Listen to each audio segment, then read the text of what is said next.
So first, Absolutely. and I was Let's dig it all up. oh, no. True. You'll never guess. So sidebar. Yes. And also, I feel like I shouldn't have to remember everything. I know. Actually, I have to talk about this. 3, 2, 1. Hi, everyone. Hey. I'm Alicia. And I'm Meredith. And this is Also Podcast, Summer House Edition, Season 9, Episode 9. We covered not even whole days. We covered kind of 2 days. I feel like that's How a does that record, feel? right? I feel like that's a lot It's in this season. Definitely not the least. Okay. What was that, 12 hours? It was a whole Monday. No. Terrible. Anyway, before we get into the episode, check us out on all of our stuff. We have an Instagram, we have a TikTok, a YouTube, a Patreon. All the links are in our description. Also, please be sure to rate, review, and subscribe. We found those hidden reviews, so we're on top of it now. No worries. We're not ignoring you anymore and berating you as if you never did. We really gaslit people there for a minute. We gaslit ourselves. Apple gaslit us. What are you talking about? It's not our fault. It's not. It's Steve Jobs. It's that system we used to use. For them, I cannot believe they retired it. I know, that really sucks because they would give us emails when we got a new one, and now we just have to go to Apple. Now we have to do directly. It ourselves. Ugh. No, that sounds literally crazy. Actually, wait, I'm checking now. No, we don't. Oh, sad. That's okay. It's fine. Whatever. It's fine. It's fine. We'll get a new one soon. That's fine. You could be that person to submit one. It could be you. Because, we read it. We'll read it on the podcast. Great. Okay. Anyway. Wow. Can we just get into the podcast? Did I do everything? I think so. Usually I don't remember to do anything. Oh my God. Let's just jump in. It was a fine episode. We'll just jump in. We'll see where it takes us. So previously on Summer House, it was the longest Monday ever. We played kickball. It wasn't in the previously on, but Carl had his soft launch party. Soft launch of the bar. Craig wants to make sure his relationship is a priority, but is Paige dating a secret hater? Carl is dating this girl, Lil, and there's some gray area on when he started talking to her. Jesse got his toe sucked in a foursome, and Lexi didn't know about it. And Jesse's been flirting with Sierra, and Lexi didn't know about it, but then she found out about both those things, and her heart hurts. You know what's annoying? So that's where we are. What? All the drama is happening the exact same time. It's not like in the past episodes we've really had. The only other drama is the Craig-Kyle stuff. So I'm kind of annoyed. They're not making enough drama. Yeah. It's just long-standing drama. I was that's exciting. And then I was yeah, but it wasn't that exciting. When you cover it for 20 straight episodes, the drama becomes less exciting. Mm-hmm. Here's the thing. TikTok has rotted our brains. It started with Vine. Vine was when I said you have 7 seconds to catch my attention, right? Maybe less. TikTok has rotted my brain even more. Reality TV, you can't give me drama for more than 2 episodes and expect me to care anymore. The same drama. Yeah, you got to switch it up. Eventually, I will become absolutely bored, and I won't care. I won't care if someone lives or dies at that point. I think the issue also is not only our, attention span, but they break the weekends up into, 3 episodes. So not only are they, dragging out the episodes, then it, dilutes the drama. When we used to get an action-packed weekend that was entertaining for an hour time slot, and we went through an entire weekend in 1 episode.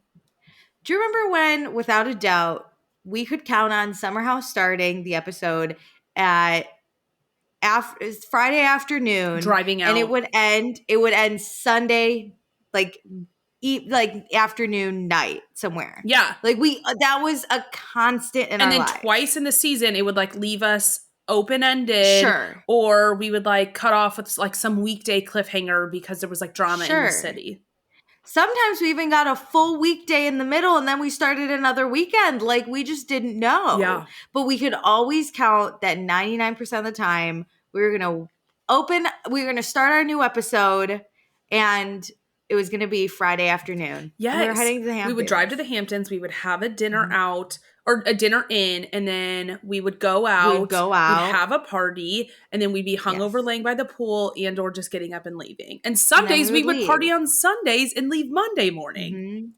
I liked when we all left at different times. Like some people were like, I got to get back to the city ASAP. And then some people were like, I got a day to kill. What should we do? Like it was awesome. Sometimes they would wake up really early on Mondays. Yeah. Remember it was like 4 a.m. and then they would all drive back. Because they had like desk jobs that they had to make. That was fun. Now, I mean, we started the episode, great, it's Friday afternoon, but we barely make it to Saturday afternoon. Do we make? I don't even know. We do. I don't know. All the way to Sunday. I don't trust their timestamps anymore ever since you pointed out the issue. They missed one again. We'll get there. Let's just start. We are in New York City, Friday, August 9th at 2:32 p.m. My world has been fixed. Lindsay and Paige are driving down in the Hamptons together. This is for... When did Paige join? Season 3? Yeah. So for 6 seasons, it's on record. I've been saying I need these two to be friends. They could take over the world together. I know. And I loved the like montage we got in here about their fighting because I think the journey that they have been on makes the friendship satisfying. Just having friends isn't like fun. That's kind of boring. Let's be honest. We're here for a little bit of drama. And so we want to see the ups and downs, whether that's because you are like enemies to lovers types friends or have been on like complicated journeys. Like Sierra and Amanda have been on like Paige's romantic journeys. All 3 of those have been through each other's romantic situations together. So that's their drama together. But Lindsay and Paige, I really enjoy the enemies to lovers. I'm obsessed with them. Also, in that one fight where Lindsay's like telling Paige they're all in the Santa stuff. It was the Christmas party. One, yeah. And she's like, come talk to me. And then Paige, she's never sounded more New York when she was like, don't say, come on, let's go. Like right at her. And I've watched that like twice. And I was like, living in New York, I hear it so hard now. And I love that one. Don't say, come on, let's go to me. I love that one too, because like they did have different factions and sides of the houses too. And so I feel like their tension brought really good like at angles to the show where like Lindsay was then sitting there being like, I didn't come here for a gangbang. And I always think that line's so funny from her too. God. And the fact that if they had just kept the clip going a little bit longer, like a little bit, it would have been Paige in her bathing suit just sitting on the bed while Lindsay like yelled at her, and then Paige would have just left. Like nothing happened. It was so good. Don't say, come on, let's go to me. Oh my God. So, Paige has learned to love Lindsay's flaws, as I've been saying we all need to. You know what? We're all, I was on Paige's timeline. Sorry. No, you were wrong. It's okay. As long as we're all there now in the year of 2025. It's not too late. Before the world ends, we're all together and united on this one issue. Yeah. But Paige loves Lindsay because Lindsay could be dead wrong. Everyone could say, Lindsay, you're wrong. And no one would think she was right. And Lindsay still wouldn't believe them. No. She would still believe that she was right. It literally plays out in this episode. No, I love it. And Paige used to get so frustrated with Lindsay. But now Paige at like 32 totally understands. She gets it. I think Paige maturing and like becoming more like Lindsay has helped, but also Paige just accepts Lindsay for who she is. And I think that is what is required of true friendships. I also think 20s and 30s are very different. And like they have a 6 or 7 years age gap, which is big. Mm-hmm. So like, I'm sure that's why Lindsay never really cared about Paige, because like, what, you're some 23-year-old like telling me how to live my life. If some 23-year-old today was like yelling at me and my decisions, I'd be like, literally get fucked. You can't even buy or like get a rental car. Like, what are you yelling at me about? We're kind of seeing the same thing between like Paige and Lexi. It's just this like, hey, we're just not, we don't care about the same things. That doesn't mean I'm going to be like always outright rude to you, but we're just not on the same playing field right now. We care about different things. We're in different spaces of our lives. Well, that, and you just grow differently, right? So then like Lindsay had been in this space for a hot minute. She knew how to act. She chose to act that way. Paige was trying to like yell at her. Not that was wrong. They would get in fights. Yeah. But then Lindsay was like, I don't give a fuck. And that really irritated Paige. But now that Paige is now Lindsay's age at those times, she's like, I get it. Because not even with Lexi, but in general, Paige doesn't really give a fuck. Yeah. If some 23-year-old started yelling at Paige today, she'd be like, whatever, weirdo. Like, and that was how Lindsay was. I think like that also needs to be talked about. Like, it was just a generational thing. A generational thing. They're literally from the same generation. It's fine though. It's fine. No one cares. Anyway, so Lindsay says that her friendship with Paige was a slow burn, but Paige couldn't deny her any longer. True. And it's giving big Stassi wanting to be Ariana's friend from Vanderpump, where she's like, I got you finally. But I think they're on equal playing field of like wanting this friendship. Stassi really wanted that Ariana friendship. Lindsay didn't care. She was like, what am I going to do with a 23-year-old? Nothing. Like, truly. Yeah. It wasn't worth it. But Lindsay's emotions currently are crazy because she's pregnant. But all her emotions will probably just come out on Carl because of the whole like, okay, this isn't truly Lindsay's fault because it was relayed I to agree. her that, I'm not mad at Lindsay. I'm not mad at anyone. I think it was just like a bad interaction that got fucked up. And Gabby heard what she heard and like a good friend was like, Lindsay, this is exactly how it went down. And Gabby didn't lie. It just wasn't right. I agree. You know? And I think it's listen, if people don't have enemies, you're just not being honest. And I am not going to do my due diligence on people I don't really like that much. Nope. So, Lindsay has been told that Carl was messaging Lil over the summer. So like supposedly when they were still engaged because they didn't break up until Labor Day. So, I think Lindsay's also tired of Carl playing the victim that she talks about because like he is this like almost sad boy who hasn't fucked anyone or dated anyone since Lindsay, and he's just like sad. Lindsay's fucking over it. And she didn't want anyone to tell Carl that she was going to confront him. She was a little concerned after Kickball, because she did talk about it at Kickball, that Lexi might tell Jesse, who will tell Carl. But Paige is like, don't even worry about it. Those two have their own issues. So true. But I understand the wanting to catch people off guard. I want your natural reaction. I don't want you to plan for this. Especially my ex. Especially when he could delete stuff. I'm not saying Carl would. But this is like, we do reference text messages, so we could change the narrative if you have a heads up. And if we've learned anything about a good confrontation, you want the other person to be totally unprepared. Yeah, for the drama, for the show, unprepared. Nobody tell him. So then we cut to Lexi and Jesse. They're driving down together. They have the longest hello kiss that just like made me want to die.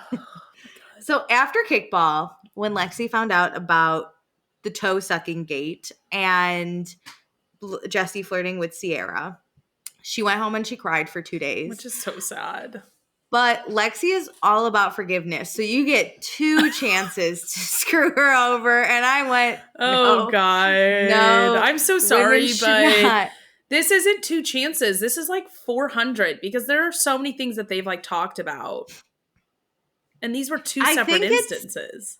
It's not even necessarily that. It's just like, you're different when I'm away. And that itself isn't even a chance. That's just like concerning. That it's not like, okay, the toe sucking thing I think was an instance, you know, like whatever. It was a dumb move. Let's talk about it. Fine. He was drunk. He just sucked a toe. Like that. This is not going to happen all the time. But yeah, how he acts with Sierra and the things she's talked to him about, the greater friend group and how he interacts with people, that is like, you shouldn't have to damper yourself down and be different in a relationship. That like, I think Craig and Amanda said to him, like, you should want to be different. Like you should want to be a boyfriend, not have a girlfriend. I also think the chances come from him not telling her, right? Because that's directly, he could do that. So like chance number 1, he didn't tell her about toe sucking. And chance number 2, he didn't tell her about Sierra. Even though he knew the house was talking about both. He did tell her about Sierra. But so he relayed it like, oh, other people are taking it like this. And it's like, baby. Oh, you did not tell her that full story. So if we want to talk about it, his 2 chances in my book are done already. Yeah. I don't know what we're doing here, but you know what? It's weird to quantify it and be like, I'm going to really stand on business after the second time he fucks me over. Yeah, because everyone's chances are just like different. And also, I don't think you should have to deal with any bullshit. I truly believe, and this goes out to all my friends who are listening, no man is good enough for any of my friends. I don't care if I'm obsessed with your husband. He's still not good enough for you. If it ever ends, I'm picking your side and I'm murdering him without question. Like, he's not good enough for you. And I stand by that with Lexi. Lexi, he's not good enough for you. No man will ever be good enough for you. So you should at least have a man who tries to be good enough for you. That's what it is. Like, I don't even think the way he, like, fixes it is normal. Like, she went home and cried for 2 days. That is another fuck up in my opinion. That's big 26 energy. Yeah, too. But like it seems like they didn't resolve it at kickball, or like they didn't really have a conversation about it, or even like when they like get to the house and they like are talking about it with their friends. I'm like, I don't really like, did you guys resolve this? This doesn't feel like a good communicative relationship where things happen.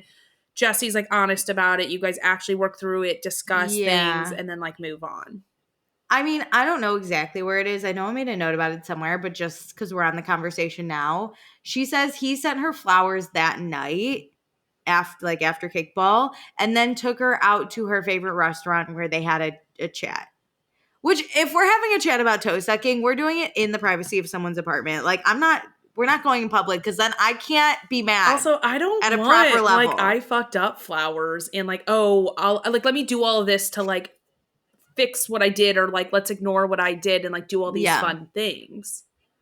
Yeah, it's a lot of band-aids. It's giving like a really immature relationship on both ends.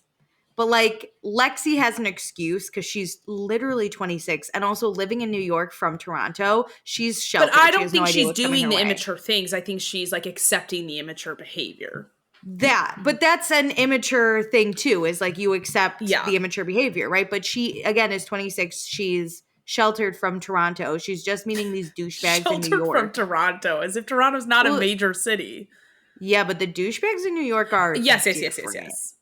Even if Jesse's from Chicago, yes, there might be a Jesse or two in Chicago, but he expanded his douchery in New York. You know what's like, crazy is, I know we're like getting really off topic, but Lexi was on Watch What Happens Live, and she said that she has watched the show before. And this goes to our point of like, you got to know what you're getting yourself into. Like, okay, I don't get how you like watch these shows and don't like kind of put up a little bit of a guard. I'm kind of like shocked that this is happening so fast, and she's not a little bit more skeptical of at least the Sierra and Jesse stuff, because they were even flirty last season. Yes, but she was with Wes, so it wasn't a thing. I didn't start thinking Sierra and Jesse until her and Wes had broken up and those two went to Miami together in the off season. That was the first time we ever said, could there be something? And I think we both on the podcast said, no way, because she was with Wes. Yeah. Like, I get Lexi going in and being like, there's no way. She also is honestly doing what we ask everyone to do, like live your authentic life with a camera in front of it. Like, sure, be guarded, but I think the thing we're saying is like, when it comes to asshole men on TV, that's when you should be guarded. Don't like hide your feelings from us. Like, be vulnerable, be open. Like, tell us that you really like Jesse and you're hurt and like you want this to happen. But with Jesse, hold him to a standard that is worth your time. I think like, because you also have the excuse of reality TV and making bolder moves than you do without cameras around, I'm kind of shocked she didn't like immediately go to the girls and be like, what happened when I was away? Tell me everything. Like, she's not friends with them. Kind of came to her. I know, but like at kickball, I would have been like, all right, tell me everything that happened last week. But she's also, I've thought deeply about this, obviously.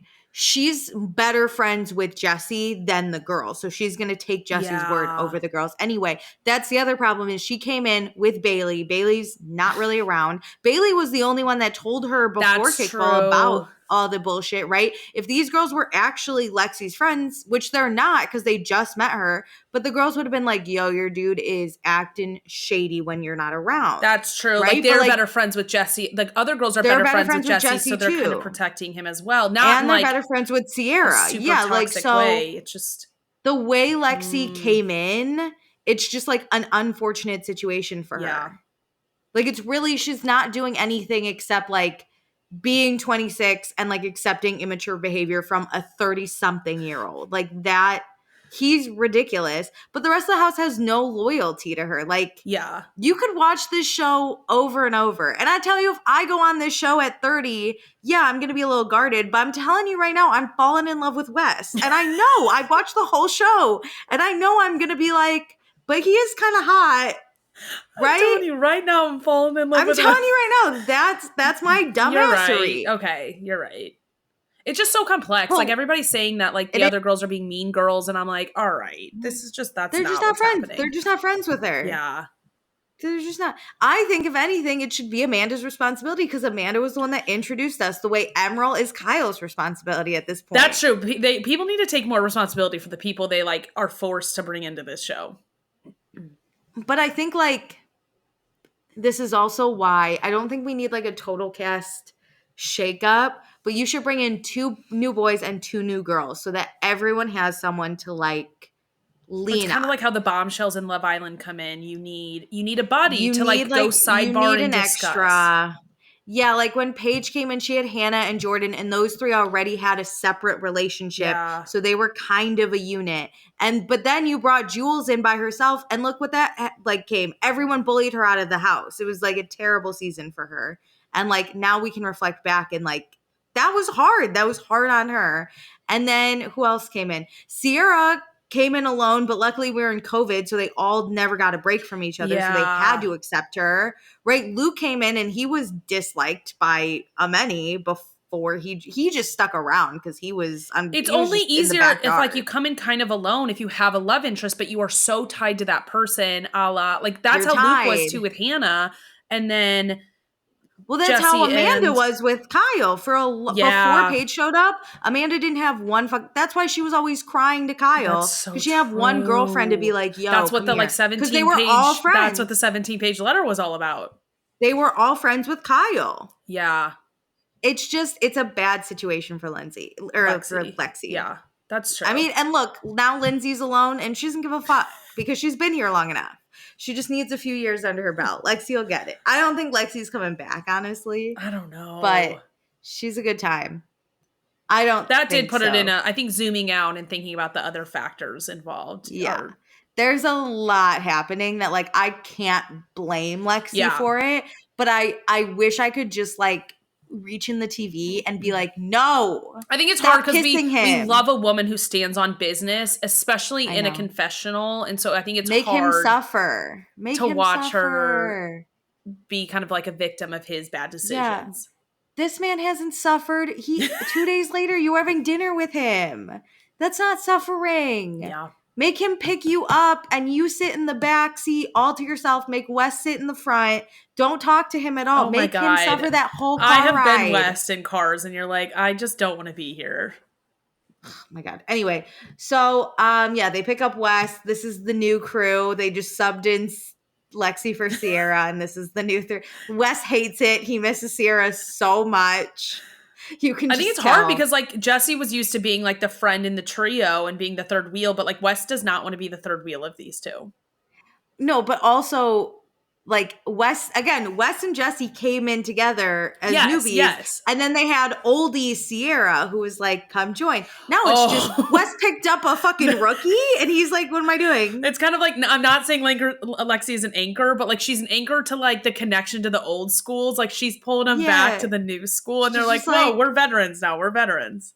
Also, Wes and Lexi don't have that friend chemistry. It's not there. No. So, like, Wes is having a bad time. I don't even think Jesse and Lexi have it. So, like, everyone's having a bad time. But Lexi and Jesse tell Wes that they got dinner yesterday with Jesse's parents. I was like, oh, no. Not really normal after a month of dating. No. We did see a little clip of them at dinner with Jesse's parents, Cheryl and Joel. Hey, what's up, guys? Next time I'm in Chicago, I'll hit you up because we live in similar suburbs. And Jesse says he mostly did it to keep Lexi happy after everything about the toe He sucking. said that to her face. I was like... No, in the car. Yes. And then in the car, he said he doesn't know why they're rushing this, but Lexi really wanted to meet her parents. Normally, he wouldn't have her do that. He didn't want it. He didn't want it. I'm appalled that he says that literally while they're all in the car. If I was Wes, I'd be like, get me out of this car right now. They're not even out of New York. No. They're driving up the side of Manhattan. I would open the door and roll out of the moving car if I were Wes. And then Wes, in the car in front of everyone, was like, my words of wisdom is to not do that until Jesse's ready. But he wasn't ready. Yeah, it's too late though. Oh well. And then they awkwardly get silent and Jesse just like reaches to hold Lexi's hand. And I was like, you know what? Good for Wes. Make it even more awkward. But like, okay, make it even here's another example of like, why are you doing this to me? You're basically embarrassing Lexi in front of a friend and in front of cameras, being like, this girlie would not let me not introduce her to my parents. Like, I was forced to. She's definitely not the one, but she made me introduce her to my parents. Crazy. Because I went clubbing with hers. I think Lexi maybe though doesn't know like the importance to some people of like meeting the parents. Oh. Because everyone meets her parents. Yep. Like it's a big deal for me. I don't introduce people to my parents. I don't. Like I'll be married and they still won't know my because husband. It's not like the whole friend group was out and Lexi's parents met the friend group out, and so it was like hey, this is my friend, we're gonna like keep it under the like radar type of meeting where technically you've met them but not under that pretense. These are like formal introductions. I think Lexi's it's not a big deal if I meet your parents type of person, whereas like I don't know how Jesse is officially because he hasn't told us, but like you and I are very like, if someone asked us to meet their parents, I'm preparing for a week. I'm so nervous. I have no idea what's going to happen. Because Lexi's parents, like her mom and her sister, are so involved in her work, it seems like they're in New York all the time. So they're just like in her everyday life. They know Lexi's life. So then it's a little bit easier to introduce somebody into your everyday life when your parents are already in your everyday life. Whereas like our parents are like coming in town to see us. So then it's like already a thing. Yeah. And so then to add in another person, like I just want to hang out with my parents if they're in town. But also 90% of the time, even if I tell my parents about someone, they forget their name because we just don't meet. But then add in, I'm not telling my parents just like randomly about people I like. Even my friends sometimes my parents like just don't know. So then like Lexi's parents I think do know because she talks to them about and sees them all the time. Yeah, so that's a good point. So last episode she was like, I'm wearing his underwear. Oh my God. In front of her mom. In front of her mom. Where she's pushing like, oh, it's just a dinner. Like, yeah, let's just go to dinner because you are already going to dinner with your parents. Like, it's so easy for me to come. Like, this is everyday life. Whereas he's like, no. Yeah. Great. Well, we've already spent like so much time and we're not even in the Hamptons. Like literally, let's just fast track it. So it's 5:16 p.m. Lindsay and Paige make it, followed by Carl and Emerald. Love that they're driving up together. And Paige is so happy. She's like, thank God boys are here because we're pregnant. We shouldn't be carrying anything. No, we're pregnant. Then Lexi, Jesse, and Wes show up. Immediately everyone's in the kitchen. It's a hell of a lot of awkward between Carl and Lindsay. Oh, yeah. He does have his soft bar hat on. Hey, listen, all I'm going to say is if you have a business, wear the hell out of your merch. Wear the merch. And then Amanda and Kyle are here back from Italy. And Amanda says it was great. Kyle didn't work. Amazing. And Amanda stayed out till 7 a.m. Amazing. So tonight we're doing Shabbat dinner, a Jewish tradition. I was so excited about this. I love it. And then Sierra also comes, which Wes looks at Sierra and says, Shabbat Shalom, Sierra. He missed the whole car ride. All he thought was, I wish it was Sierra. I should have never fucked her Wes over. Does not miss an opportunity to try to reignite their friendship, but every time he burns the like olive branch instead. No, literally, because it's turning out to be a little creepy, but whatever. So Lexi says that the Jesse and Sierra thing is sketchy and she doesn't really know what to believe. Like, are they flirting? Are they brother, sister? We don't know. So the girls go outside because like the boys are busy doing stuff and the girls should just like Amen. Sit down. And the boys stay inside. So in the boys hang, Jesse tells the boys that him and Lexi are exclusive. They've met both sides of the families, and Emerald and Kyle both have a heart attack. And Wes sits there and he's like, dude, I know. Like, Wes is the other side. Like, Wes is like, let me air this dirty laundry out so everybody else can realize what I've been going through this whole week. The opposite of hyping my man up. Let's do that. Yeah. Like, no. And then Wes also tells the boys that Jesse got bullied into it. Because Jesse didn't actually want to do it. Like, that's strong. I don't think Lexi bullied him into it. I think Jesse doesn't know how to say no. Yeah, but if I'm West, I'm like, my dude is held captive. We got to get him out. No, we're not blaming the woman here. No. It's not her fault. No. But like from where West is coming from, I see it. I've been the friend where I'm think, like, yo. Because I love to do this in my own family. Like, shame does work. So if you say your friend got bullied into it, it's like, wow, you really couldn't stand up for yourself. Like, come on, Jesse. Like, you got bullied into this? You fucking loser. Yeah, what's up? So then the girls hang. Lexi tells the girls she met Jesse's parents. They're all like, oh my God, that's so cute. And she's like, it's what I needed after leaving kickball, crying. No. And everyone's like, wait, what? I actually love that Amanda and Kyle have not been here, because even if they do know, I think they know what's going on. They have been on this show for so long. They're going to make sure to ask the questions. Oh, absolutely. And then because Amanda's like, what are you talking about? And then Lexi's like, I found out about toe sucking gate at kickball. And then she also brings up, like, she heard that Jesse and Sierra were flirting, but Lexi cannot believe that, because Jesse and Sierra are like brother and sister. Like, she sees it all the time. But the dead silence from everyone else. Like, they're not like, even Sierra. Sierra's like brother, sister. They're not like saying like, oh no, it wasn't like that bad of flirting. They're not adding anything to this. They're just leaving that out in the open.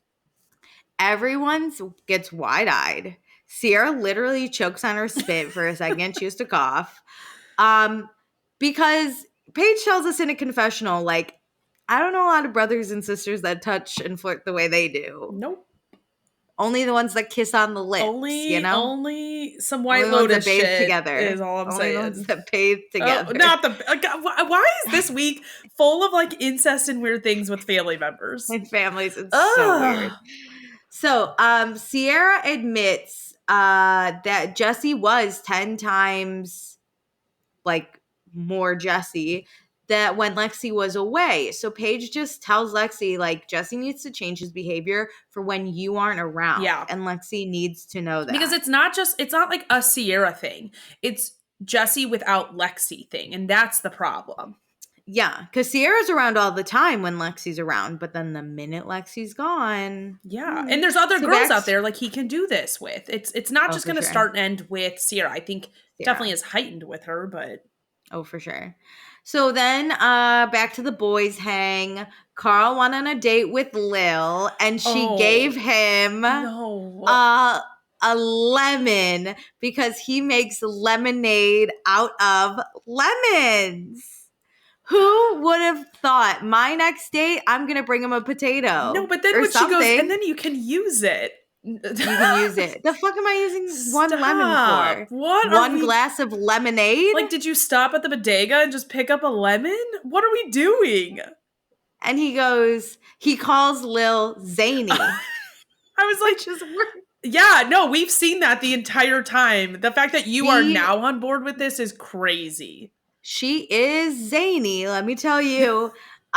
He is not really feeling Lil anymore, though. And the guys are like, yeah. West doesn't know if he's more horrified with the Jesse Lexi situation or now this lemon situation. West literally is like, I miss Sierra. Honestly, where'd she go? I mean, Carl also only did pick Lil or was interested in Lil because she was interested in him. So, yeah. I mean, while a good factor to pursue somebody...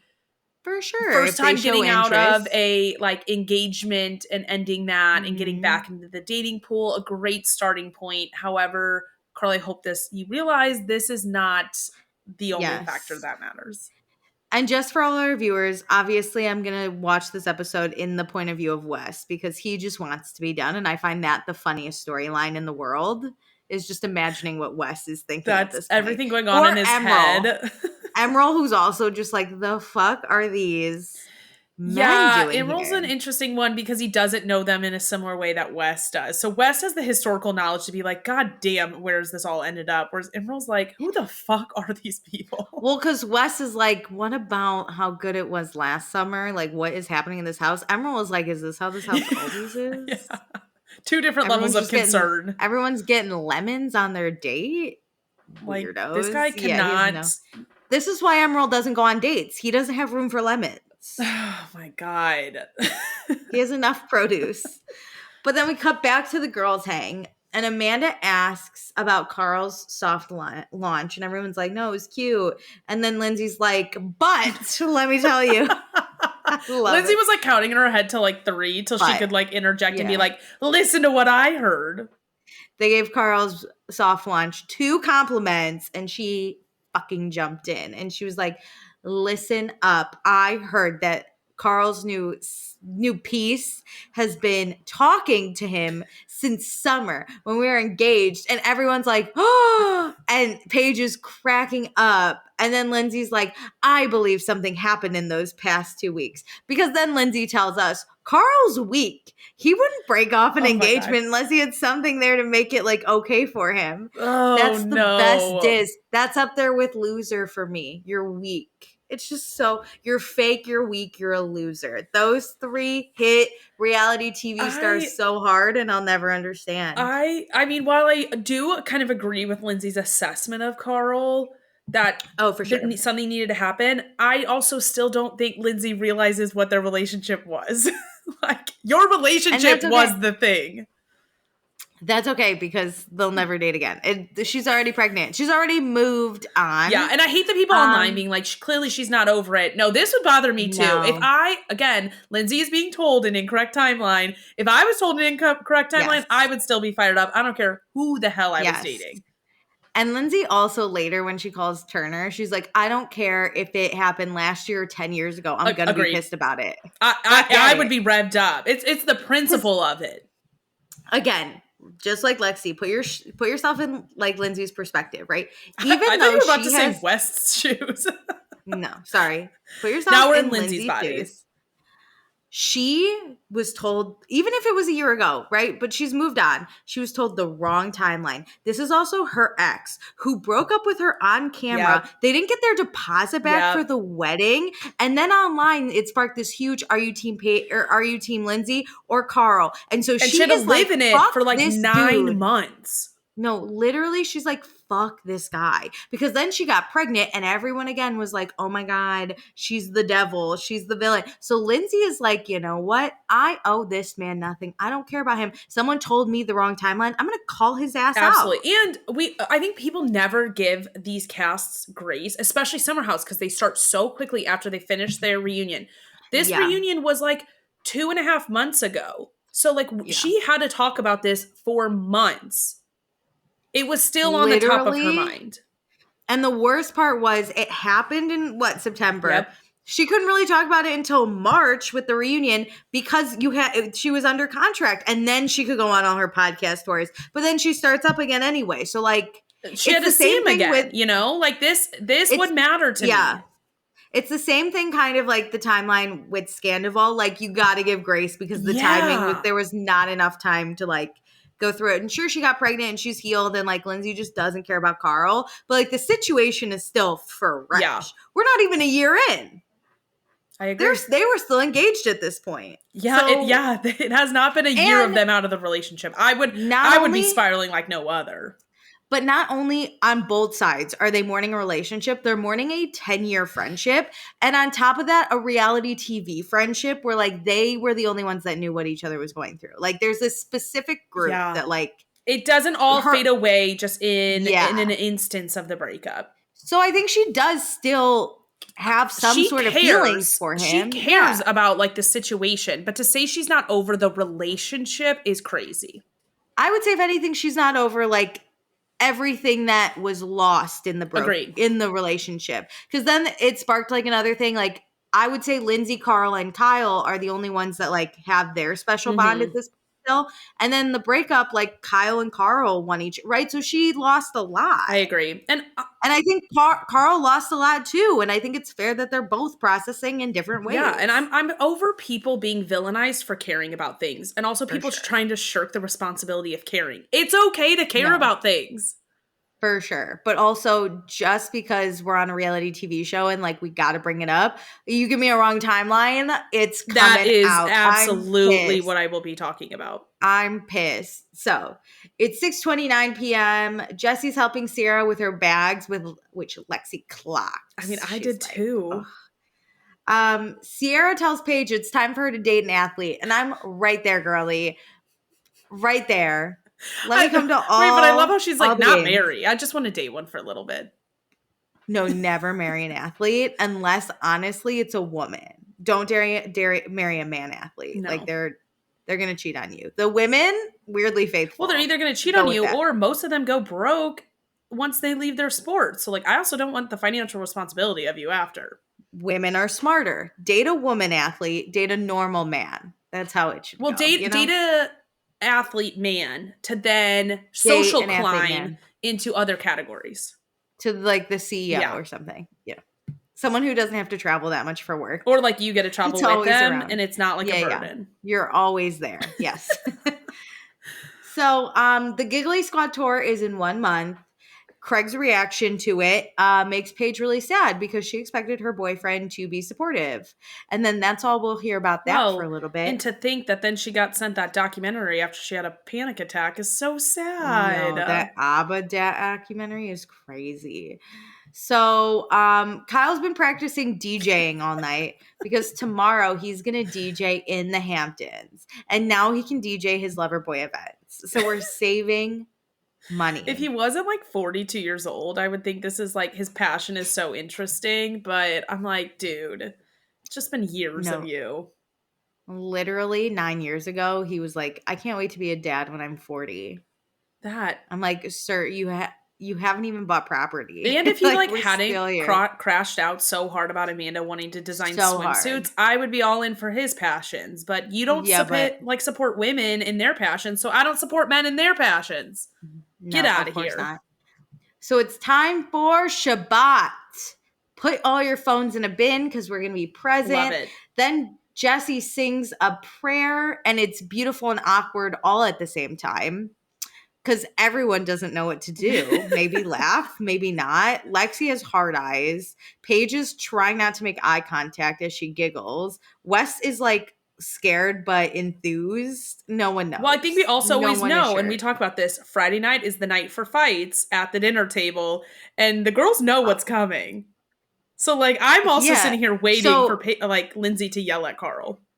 But then for Jesse to sing his song, you're like, can you shut? It's a prayer, but everyone's like, can you just? It's not the time. He's like doing riffs in the middle on Watch What Happens Live, and he was like, that doesn't normally happen. He took some liberties with this. Everyone fills up on wine. We get our matzo ball soup. And then Shabbat is all about rest and reflecting. So Kyle reflects upon coming home from Italy. Amanda held his hand as a married couple. They did it. Sierra babysat a cat, so she had 2 cats. And then Wes is like, oh my God. And because he's met Sierra's cat. Oh my God. So Wes is like all over this. She answers a little. Oh, Wes immediately was like, he's like, this is my new win. Participate. My conversation. Carl says I don't know if I would share this with the table. Oh, I was Carl. So embarrassed. I'm like, we don't need to. But Carl he says to everyone, he went on a date and it's made him realize he's going to keep dating. And everyone's like, the same girl or other It's like people? How he said it too. He could have just said like, oh, I'm out there dating again. But people are like, okay, I have the need to clarify. Are we still on Lil? Yes. I went on a date with the girl Lindsay is seething about currently, and I'm going to date other people. And everyone's like, oh, okay. And then someone else was like, she brought him, maybe it was Emerald, and he's like, she brought him a lemon. And everyone's like, a lemon, weirdo. And then Lindsay's like, no, so interesting. Is this the same girl you've been talking to since last summer? She's like, thank you for bringing it up yourself, so I didn't have to.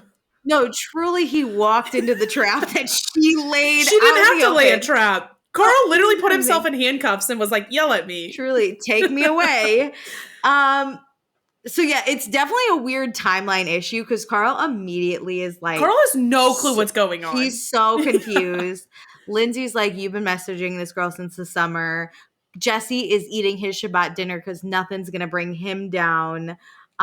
Lindsay tells them that what she's getting at is his little girlfriend is going around saying that they've been messaging since last summer before they were broken up.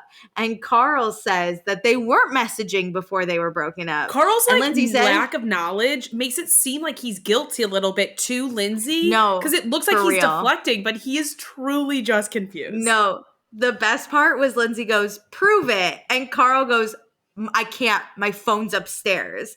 And Lindsay's like, how convenient. Yeah, and everyone's like, even Kyle was like, literally go get your phone, dude. Like, don't. The fact that he didn't immediately get up. I don't need Jesse's permission to like not defend myself with my phone in this situation. No, truly. She's like, prove it. I would have been like, all right, 1 second. He's like, not over Shabbat dinner. And I was like, never ruin Shabbat. I'm like, that makes you look so much guilty. Yes. So then Lindsay tells him he has a terrible judge of character. And Carl's like, yeah, I do, looking right there. I died over that. I was like, stop it, you two. You two are gold. Everyone is cracking up. This kind of made me miss them fighting so much last summer because it was it was very sad, but it was very entertaining. Get engaged again. And then Lindsay tells Carl he plays the victim all the time. And then Carl's like, I could easily make a list of all the things you've lied about. And Lindsay goes, I'm not a liar. And then Carl says, I pray for you. And that's when I threw up. I was like, okay. That's when I said Carl lost the argument. Leading into I pray for you was way better than I thought it was going to be from the like trailer. Sure. Like this was so entertaining. Sure. Terrible lie. Don't pray for her. It was so entertaining. And then he killed the whole mood when he's like, I pray for you. And everyone literally stopped laughing and was like, oh. I was like, Carl, no. You're getting her. This is good. And then it's like, yeah, you have a terrible judge of character. And he's like, I'm looking at you, bitch.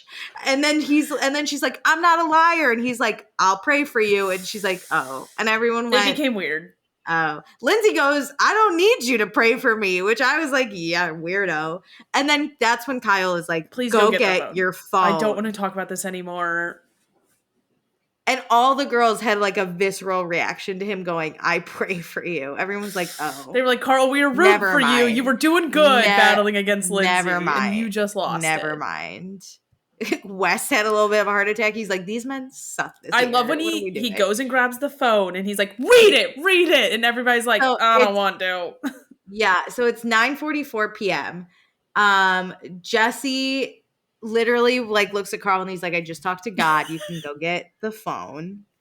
And so Carl goes. And he hands the phone around and everyone's like, I don't want any part of this. Lindsay grabs That's hard because like you're friends with both of them. You cannot take a side. You're like, in any other situation, if it were like Jesse and Lexi, I'm like, give me the phone, I'll read it. Well, whoever reads it, they're going to be like, they didn't start messaging till October and Lindsay's going to want to see anyway. That's so true. So Lindsay gets it. Vindicated. They didn't start talking until October. But Lindsay can't be wrong. So she's like, but you met the parents in August. Why didn't you tell me? Oh my God. And Carl, in his goofy voice, is like, I'm not going to come home, Lindsay, and be like, I met the coolest parents today. And everyone dies laughing again because it's just the dumbest conversation. And I truly think Lindsay is just like, wrapped up in hormones. Yes, now. That I agree. Like once she already can't let things go. It's hard. Now, it's hard for her to come back down. Because a lot of times I haven't gone through a lot of things with a lot of pregnant women, but a lot of times when your hormones are going, you either get them all out or you just stop and cry. Like there's no other thing to do. That would be so overwhelming. Like my friend would get really like, if we were talking about something, she'd get heated up and she'd be like, I really just need to like let all the energy out, or she would just cry. Like there was no in between. And Lindsay's not about to cry. So she's like, here we are. So Lindsay, she's not going down. She's like, okay, sounds good. But like, I heard that she's saying that you were talking to her this summer. So I'm going to bring that up when I hear it. And everyone's like, great. We got there. We got a resolution. I mean, because Carl was like, you should bring it up. I was like, okay, I'm glad you're not like fighting with her. You're like, that's absolutely right. If you think something is wrong, we can discuss it. No problem. Bring it up. And we're like, we got a beginning, middle, and end all before dinner was over. When Sierra was like, we've never done that before. I was like, actually, that's so true. It was amazing. And then even West is like, she's got to be knocked up all the time. She's amazing. Yeah. Because you get the full Lindsay experience without the 3-day fallout. Like, this was amazing. And I actually think Carl handled himself well, where he wasn't like yelling at a pregnant woman, but he also wasn't just laying down and taking it. He needed to clear this up. I'm glad the boys made him go get his phone. Well, not only that, like, Wes should take notes because, like, these two, like I said, they care about each other. They hate each other. There's so many emotions here with these two. They cleared it up. They were both able to. I liked when Lindsay, she even stood her ground. She's like, that's what I heard. I'm going to bring it up. And Carl said, he could have said like, well, don't yell at me or like do your fact checking. But he said, you should bring it up to me. Yeah. We're going to communicate as two people. I think something that Carl does better than Wes is that I think Carl does play the victim, but I don't think he villainizes Lindsay. I think he just is like, oh, poor me in my life situation. Yeah. Whereas Wes is like, she's doing this to me. Like, I can't believe Sarah would say this, instead of just like letting things be. I think Carl's letting things be, but he's a soft boy and just wants a hug. So like, I don't think he'll ever change. Totally agree. But I was impressed with Carl. I was impressed with Lindsay. I think this was a great argument. Yeah. 10 out of 10. Carl used to be way better at like battling. I think some of that has to do with him being on substances. And I wish he could find his way back to a little bit to that person. Obviously not on substances, but he used to stand his ground way more and have like opinions and like drive and all this other stuff. And I feel like recovery Carl just like wants to live a simple life, while good needs a little bit more direction and oomph in his life. I don't know. I also think it just comes with age. Like That's true. Why are we going to argue? And like, what benefit is he going to get from like feeding into this argument with Lindsay? There was nothing to really hold this his is the ground version on. I want from him. But I feel like in conversations, he tends to like be a little bit more timid. Like last year we saw that a lot. I wish he could like stand his ground just a little bit more than his like everyday easygoing personality. Yeah, I think it probably comes with age and recovery, and I don't think the breakup has like helped a ton with like his self-confidence, I would say, in the house. But I loved this. This was great on both sides. This was the first time Carl did the opposite of giving me the ick. I was kind of like, go That's Carl. What I'm saying. I was like, damn, this kind of reminds me of like young Carl. But like new and improved version. That man gave me an ick too. No, there were just things I loved about him. I just think he had this like zest for life and fire to him. And I got a little glimmer of the good version. As an adult, it was really good. Yeah. So then we got to move on because we're still reflecting on our lives. Emerald is like, I hung out with my cousin's kid this week, which was fun. They immigrated here 3 or 4 years ago, and we saw a little clip, and I was like, show us more of this man. Well, did you see on social media this week that he actually helped fund a school in his town? And it like is open, and he went and met the kids this week. Like he's like doing really amazing things. In Bangladesh, oh my God. Like the town he was born in. He was born in like a very impoverished city or like town, and he built a school there. I don't know if he like solely funded it or like if there were other partners, but he definitely was. He helped raise a funder of the project and went and met some of the kids who were in it. And he was like, education like will pull these kids out of poverty, and like I wish that type of stuff was highlighted more. Oh my God, put some respect on his name. Good for him. Oh, that melts my heart. I really like seeing. He deserves more screen time. I know. I think it's really hard because we have these really complex relationships that Bravo really always leans into. So I think it's really hard for newcomers to show their independent life unless it's woven into long-standing drama. Agreed. Oh, but good for Emerald. Yeah. Oh my God, so great. Then Lexi talks about how she got in an argument with Jesse and she didn't get the ick. The way these two talk about each other in front of each other's faces, I'm like, yikes. Instead, they actually talked about it like adults. And Kyle was like, oh, regarding the toe sucking. And then Lexi and Jesse were both like, and other stuff. And then it got really awkward because, like, you could have just said, yeah, about the toe sucking and been done with it. But nope. So then they're like, Paige. And she's like, I'm not going after that. Let's just wrap this up. So Shabbat Shalom. Dinner's adjourned. So Amanda, Paige, and Sierra go up to Paige and Sierra's room to chat. They cannot believe the Lindsay Carl argument. And they're all like, wow, we've never seen Lindsay shut down so fast. Yeah. And then they talk about, and then we cut to Jesse and West in the kitchen with Carl.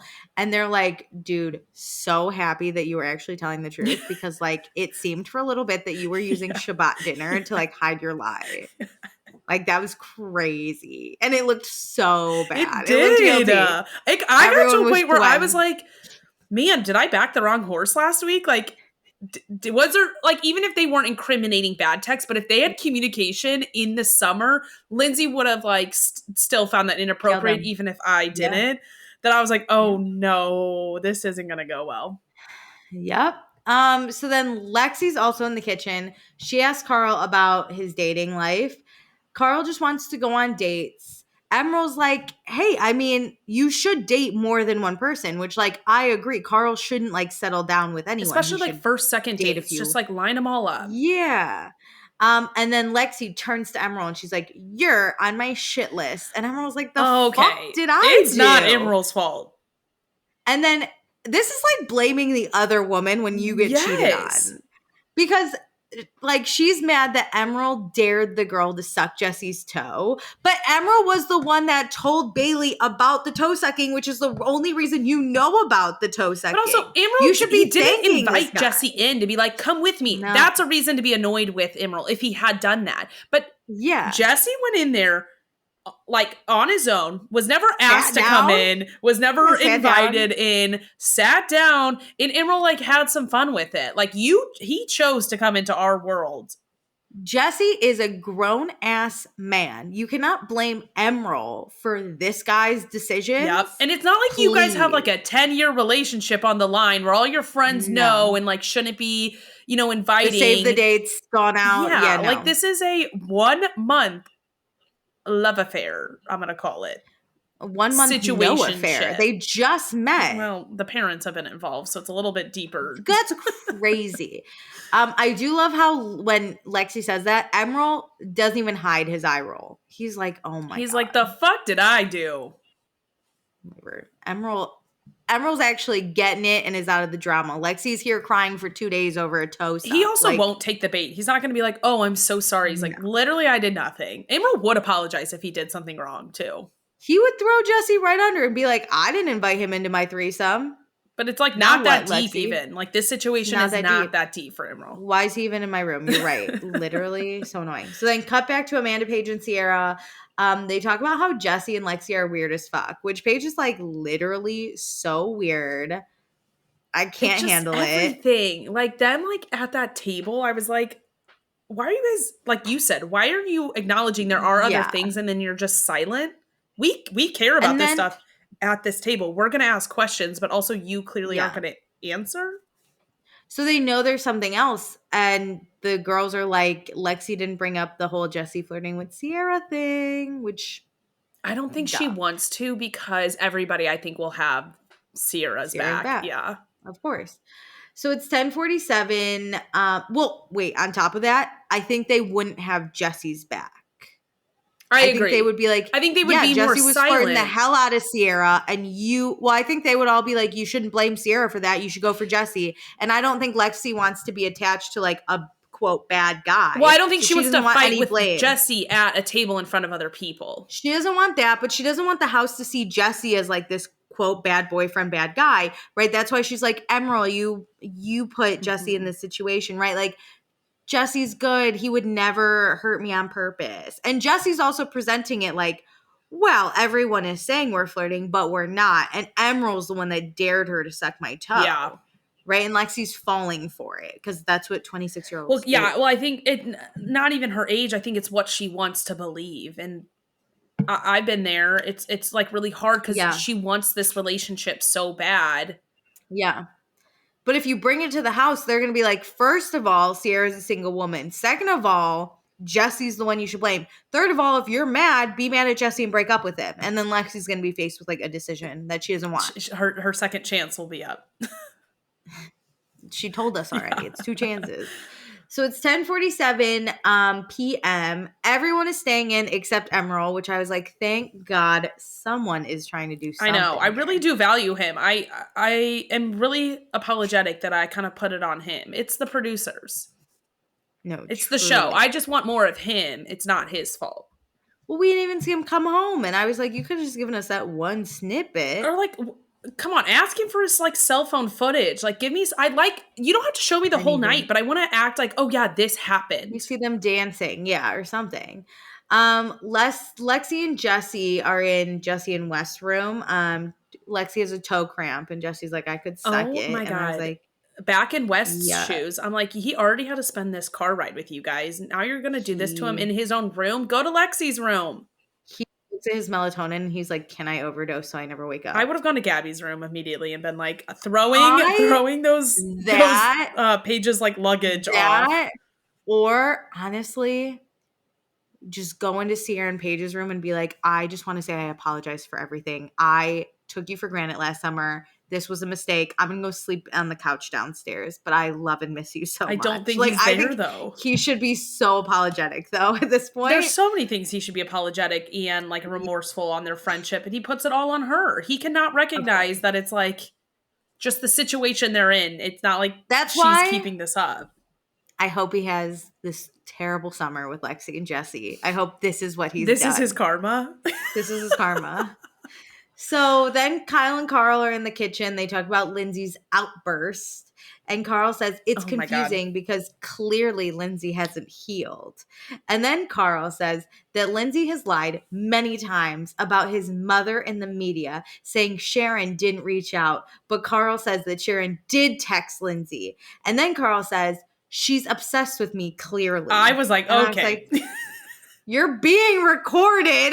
Stop. I think sometimes they do forget, like, they're just used to especially it. Especially the OGs. Yeah, like, this is clearly like, just like a security footage. We'll have to own up to it. Yeah, I think it's so funny that he's like, she's obsessed with me. I'm like, no, she's not. She's not. Dude, like I said, 1 year, 10 years, I'm bringing this shit up. If I found out today my high school ex cheated on me, I don't even think I have his number. I would find some way. I would be like, you better give me your address because I'm flying over to murder you in person. Absolutely. That's the only way you should act. Yeah. If you didn't act that way, I would question That's you. The only response. Like you're in therapy or something. I'm in therapy and I would still do that. No, you're right. It's those of us in therapy that would do that tells me like this, I have emotions. I know. I have my emotions in check. It's interesting because Sharon did bring up last week that Lindsay was not nice to her or to Carl. Okay. And then it sounds like the beef is that Sharon didn't text the Lindsay. Lindsay did say that either in an interview or on the show. I do remember hearing that, but like, listen. Honestly, can I tell you my honest thought? First of all, it's not that big a deal. Second of all, I have a feeling, just like, because this would be me. I'm Lindsay most of the time. I would totally block my ex-fiance's mom and then be like, no, I haven't heard from her. Because I blocked her. But maybe I forgot I blocked her. I was going to say. Like, in a state of rage. I like that. I'm blocking anyone who has anything to do with it. Or at least, like, deleting the number, so then it's, like, a random number that comes through. So when somebody says, like, hey, I hope you're doing well, it's such a generic message. Fuck off. Yeah, I don't know you. But you know what? Get a text. People are like, oh, wow, Lindsay's not over this because she confronts Carl. Look at Carl here right now. He's not over this either.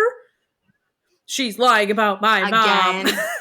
I think there's so much to be mourned. Yes. Because again, but I'm just saying, like, let's give that same energy to Carl. Like, he has things to say. Like, that's not fair to always put this shit on the women.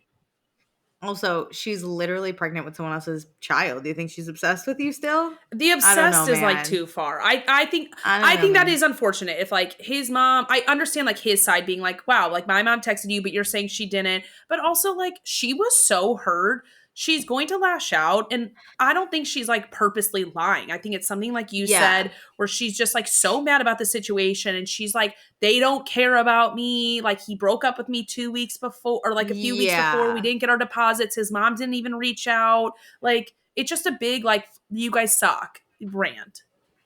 Yeah. And like all of that. And when is the right time to hear from your Never. To be honest, ex-fiance's I don't think his mom mom? should have reached out.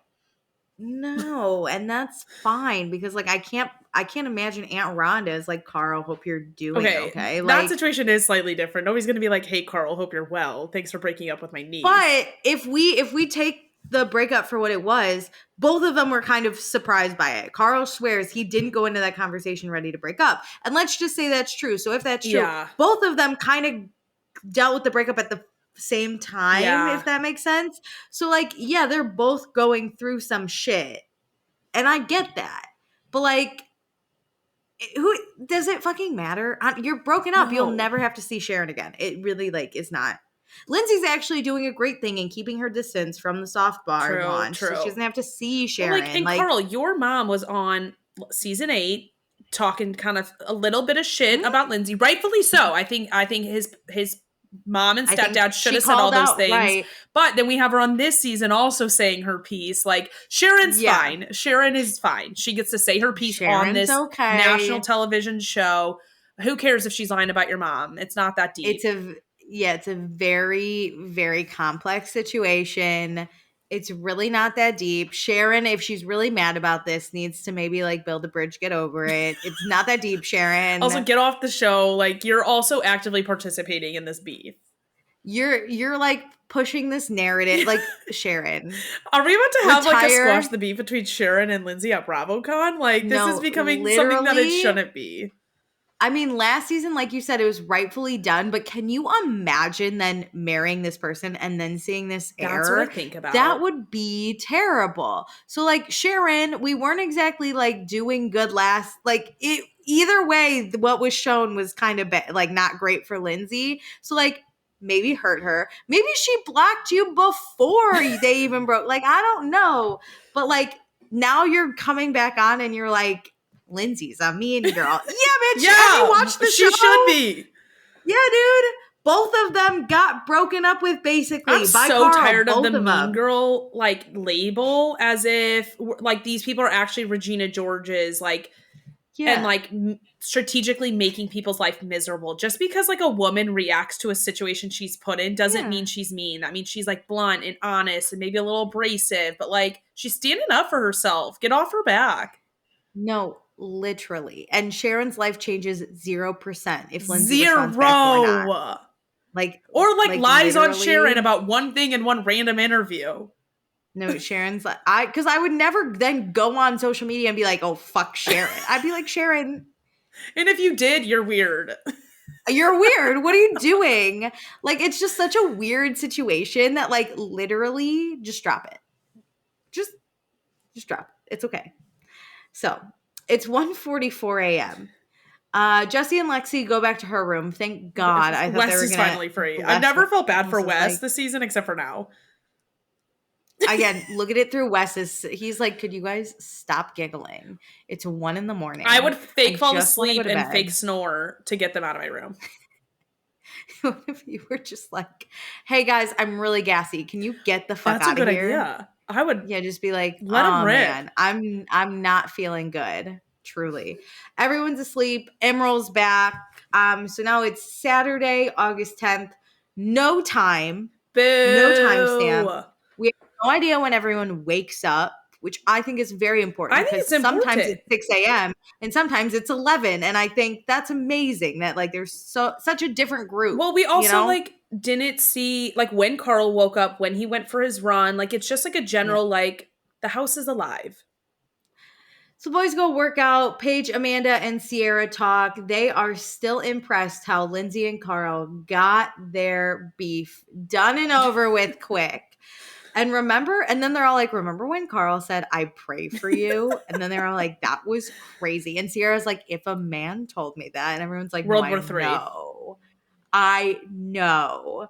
That's worse than breaking your engagement to me. It's up there. You know what? It's up there with It's worse than quirky. It's worse than zany. Oh my God. Lindsay showed some real restraint with that one.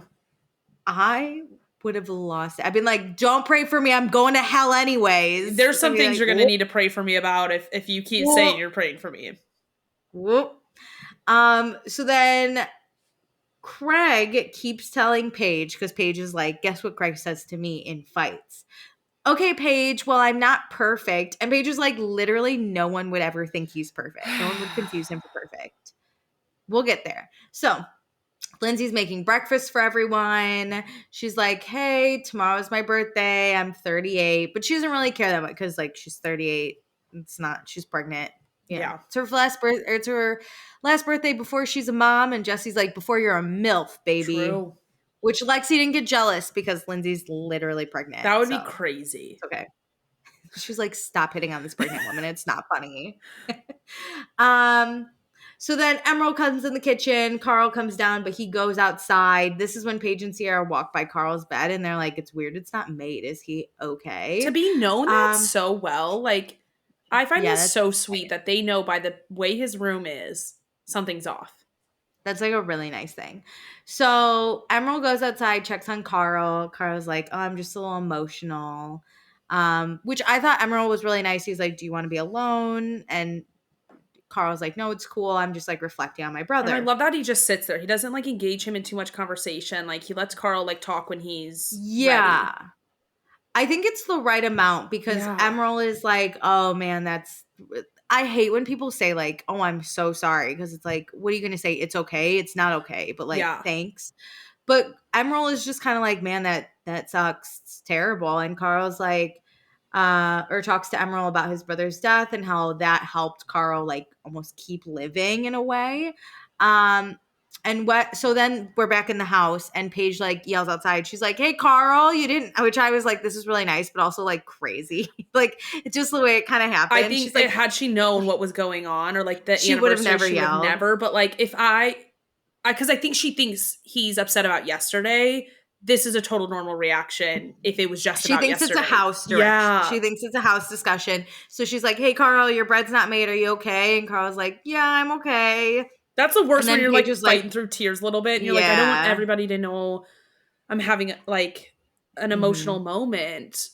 So Paige was like, okay. And then that's when Lindsay tells everyone else. She's like, hey, it's the anniversary of his brother's death. And then Paige, of course, is like, oh my God. And the whole house is like, holy shit.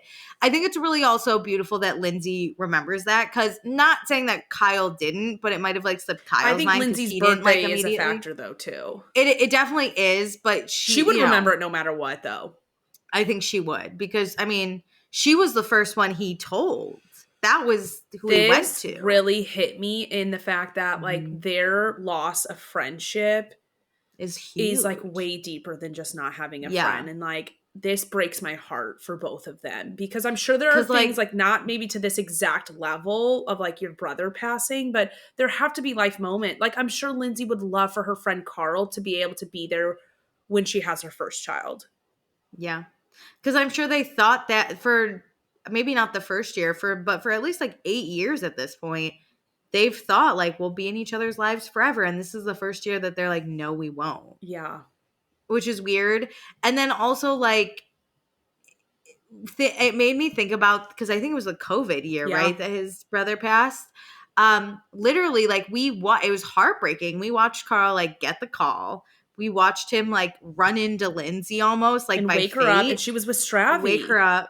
She was with Stravy. She like she went into the hall. I can still picture it. And he like told her and they just hugged and she was like, whatever you need. She helped him like pack to like get out of there. She told like other people in the house and was like, this is what's going on with Carl. Like she really did step up as a friend and take care of him, which I think in a way also made him like love her more. And I think that's why maybe they moved very quickly in their relationship. They got together, but they did really have this beautiful friendship bond, everything. And it broke my heart, like, a lot. I know. This was hard. And I wonder if this date specifically is hard because it's next to Lindsay's birthday and she was the one who helped him through it. That, like, not only does he sit there with his brother's passing, but now he has to think also about, like, not having Lindsay through it all too. And he's in this house. Like, I'm sure if he wasn't on this cast, he would be with his mom. Yeah. He'd be with Lou right now. But instead he's in this house and, like, yeah, he has friends, but, like, Lindsay was always the person he met this day with before. Yeah. Because of them being in the house, if it ever fell on a weekend, she's with him.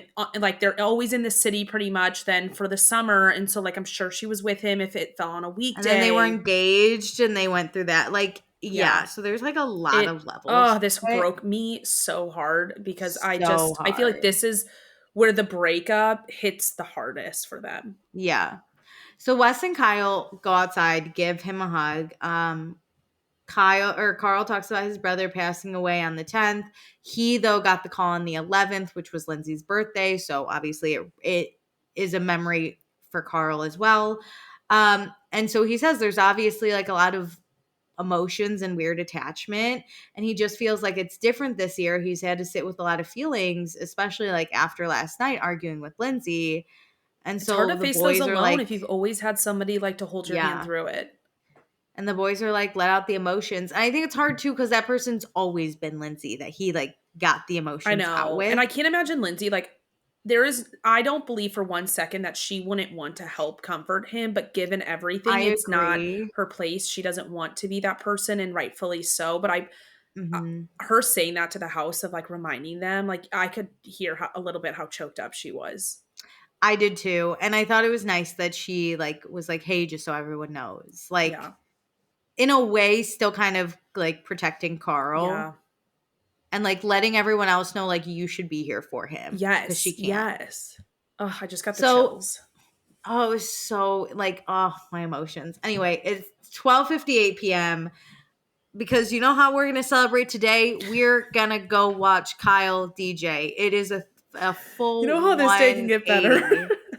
We can go watch Carl DJ. It was a lot back to. I could not ease into this DJ set because it was kind of crazy. It was a blur. I like did not retain this because the only conversation I retained was Paige and Sierra because I was just still stuck on those emotions. No, okay, yeah, literally, they are immediately like, "Let your emotions out. Let's go to a DJ event." And I was like, "Who?" This is a moment to cut the episode and, like, stop it here. Yeah. Here's the other thing. If you are new to Summer House, this transition, totally fine. If you have been sitting here for 9 seasons dissecting the show as we have, this hits so hard as we just told you. And now you were like, okay, we're going to go watch, like, this white guy dress in our crocheted shirts and bucket hats and, like, whoop it up. Imagine Kyle being like, oh man, let your emotions out. But, like, in 20 minutes, we got to get ready for my set. No, I think that's exactly – I mean, not the 20 minutes, but I think that's what he did. God. Anyway, dude, I dedicate my DJing to you today. No. Yuck. No. He didn't actually he didn't. But, I'm like, just saying. That's the vibe I'm getting. The vibe. The party they go to is, like, 90% women. Emerald and Wes, both excited. Can't wait to get in. Anyway. Amanda, Paige, and Sierra, like, sit and, like, joke around, but this is when Paige is like, I'm having anxious energy. And so that's, like, she's like, leave foreshadowing for later. Mm-hmm. And then Sierra and Carl talk, which I was like, I know we're on TV and we got to do it, but please don't bring up his brother, like, right now at this party. I was thinking the same thing. Like, if he does, obviously engage with him, but, like, why? Yes. Sierra, you were also there that summer. No, it's so sad. I would have just been like, hey, are you good? And if he wants to talk about it, great. But Sierra's like, hey, man, I know it's the anniversary. And I was like, no, we are listening to EDM music. It's such an awkward. Like, we're in it. It's not like they went rosé to those picnic tables and had their own sidebar. No, we are in it. My God, Wesley. You keep adding people's names to Jesse. You did Lessie earlier. Lessie and Wesley. His two like romances. No, literally. Wes and Jesse are like behind him talking about like getting some ass. You got Paige and Sierra Paige and Amanda with their sunglasses, judging everyone. Kyle setting up giving his shout out to Carl's brother. Yeah, shout out to terrible. We got Lindsay dancing pregnant, and Sierra's like, hey, it's the anniversary of your brother's death. It was just so. If I was Carl, don't bring it up to me when we're in public because I'm gonna stop. Like, just don't kill the vibe. You know? The vibe might never recover for me. Oh my God! Especially because, like, I mean, I guess this is a benefit of him being sober. Is I would have been a train wreck then. I would have spiraled. At least, yes, because he was very sad sober. I cannot imagine drunk emotions like in Thank this. God he is sober. But also, can we maybe talk about too? Because Carl was like has had his sober journey a big part of because of his brother's death. Why are we now at a party where there's like tons of temptation? Okay, I'm gonna be mean. Is that crazy to say? I'm gonna be mean. No. There is no way Kyle knew this date at all. I don't think this party would have happened given had Kyle been. I think Kyle needs to learn to be a better friend. And listen, not everybody's memory is the same. So I'm not blaming just core memory. Put this fucking date in your calendar. Like, put it in your calendar. And I'm sorry, but Amanda shouldn't have to do this for like her husband, but also like Amanda, like you should be on this too. You're also like Carl's friend. No, literally. This was wild. I go back to the kitchen when Paige like yells to Carl, shuts the door, and Lindsay's the one going like, hey, not Kyle. Kyle didn't go outside till Lindsay told him the date. Wild. Crazy. Kyle didn't check in on Carl at all until Lindsay told him the date. Like, most of this cast, a good chunk of this cast was there when it happened. And I get that maybe because like Lindsay was all in on everything, you don't have the date saved. But Paige, from here on out, you better put that in your calendar. Like, Paige, Sierra, they don't really have to remember. Even a man. Kyle, though, is his best friend. And business partner. Like, come on. He married you. Yeah. Come on, dude. And then you're just like, pack your bags. We're going to watch me DJ set. Wild. Anyway. So Sierra's like, hey, anniversary.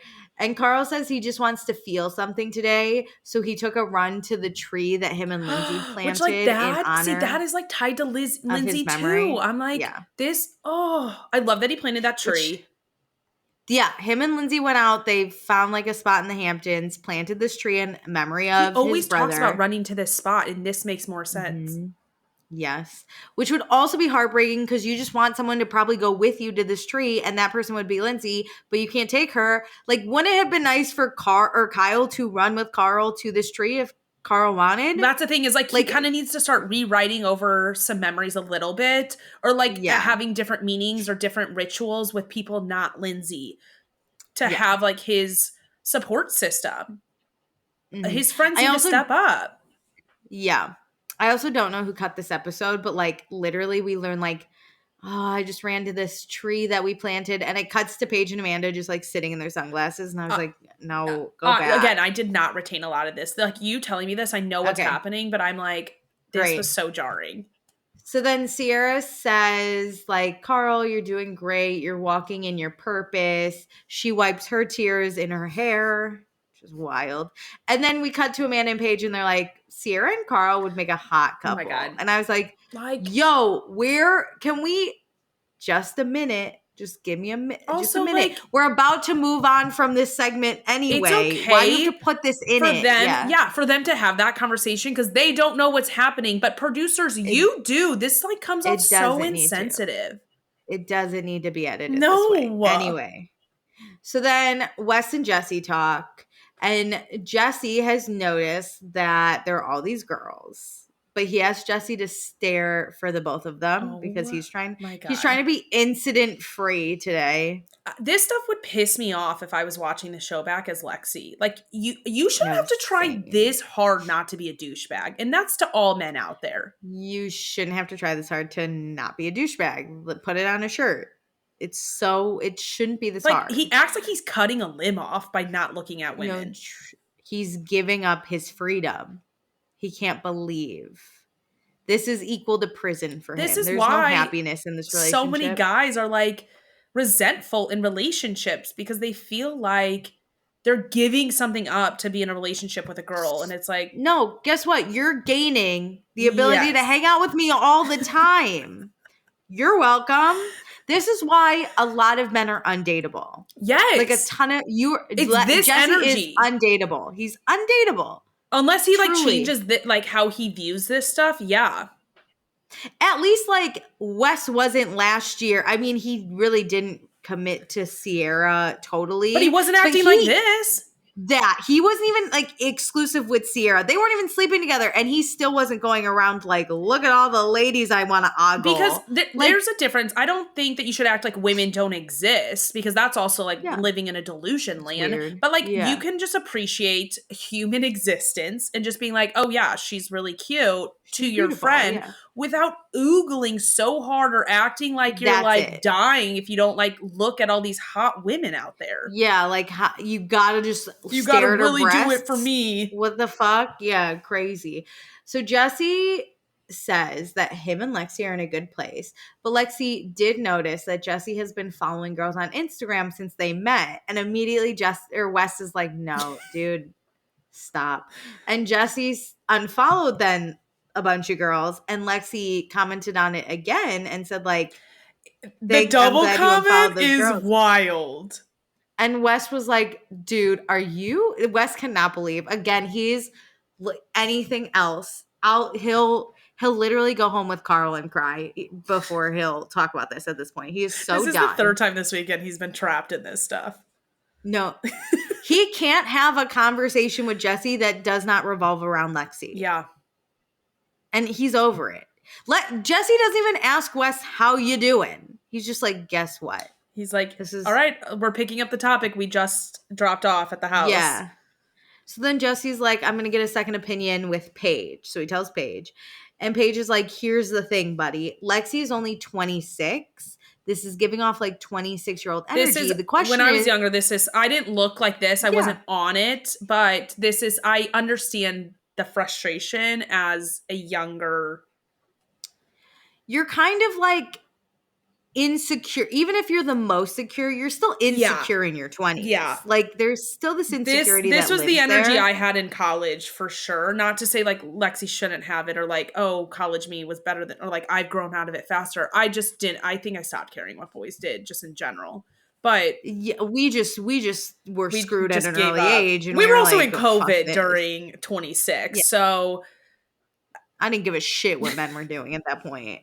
But yeah, Lexi, this is very 26. I can't imagine Lexi's ever struggled for the male's attention. No, but I think underlying she knows that there are problems here. So it's one of those things like if you feel compelled to look at somebody's phone or somebody's Instagram, like there are other issues going on, and you are just trying to find supporting data on whether like you should trust your gut or not.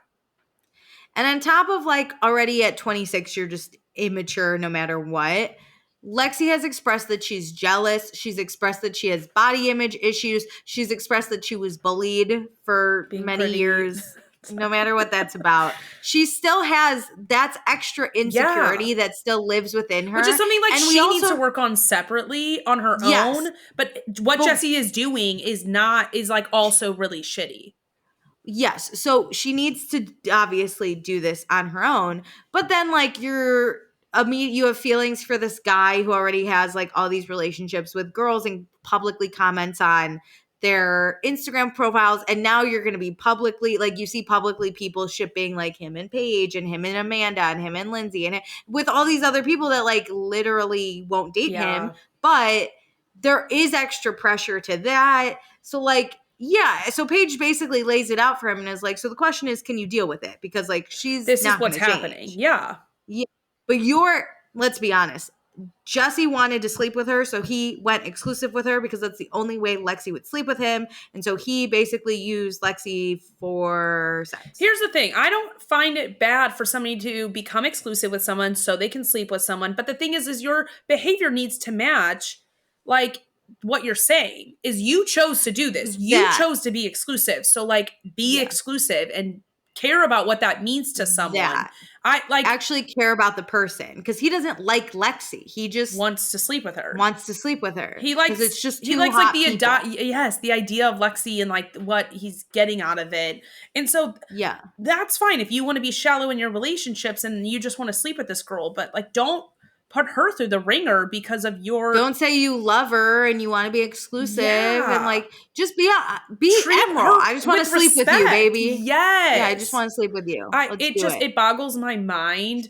And I also do want to know how many people it was, like how quickly, like how often is she checking? Because like those factors also sway how I feel about each one of them doing this. But also Paige is like, checking the followers is tame. Some of us have done crazier shit. You don't think I'm stalking the dude I'm talking to? I have done some, and recently, you give me information, I will try to assess it. The minute I know there's information available, I will be checking it.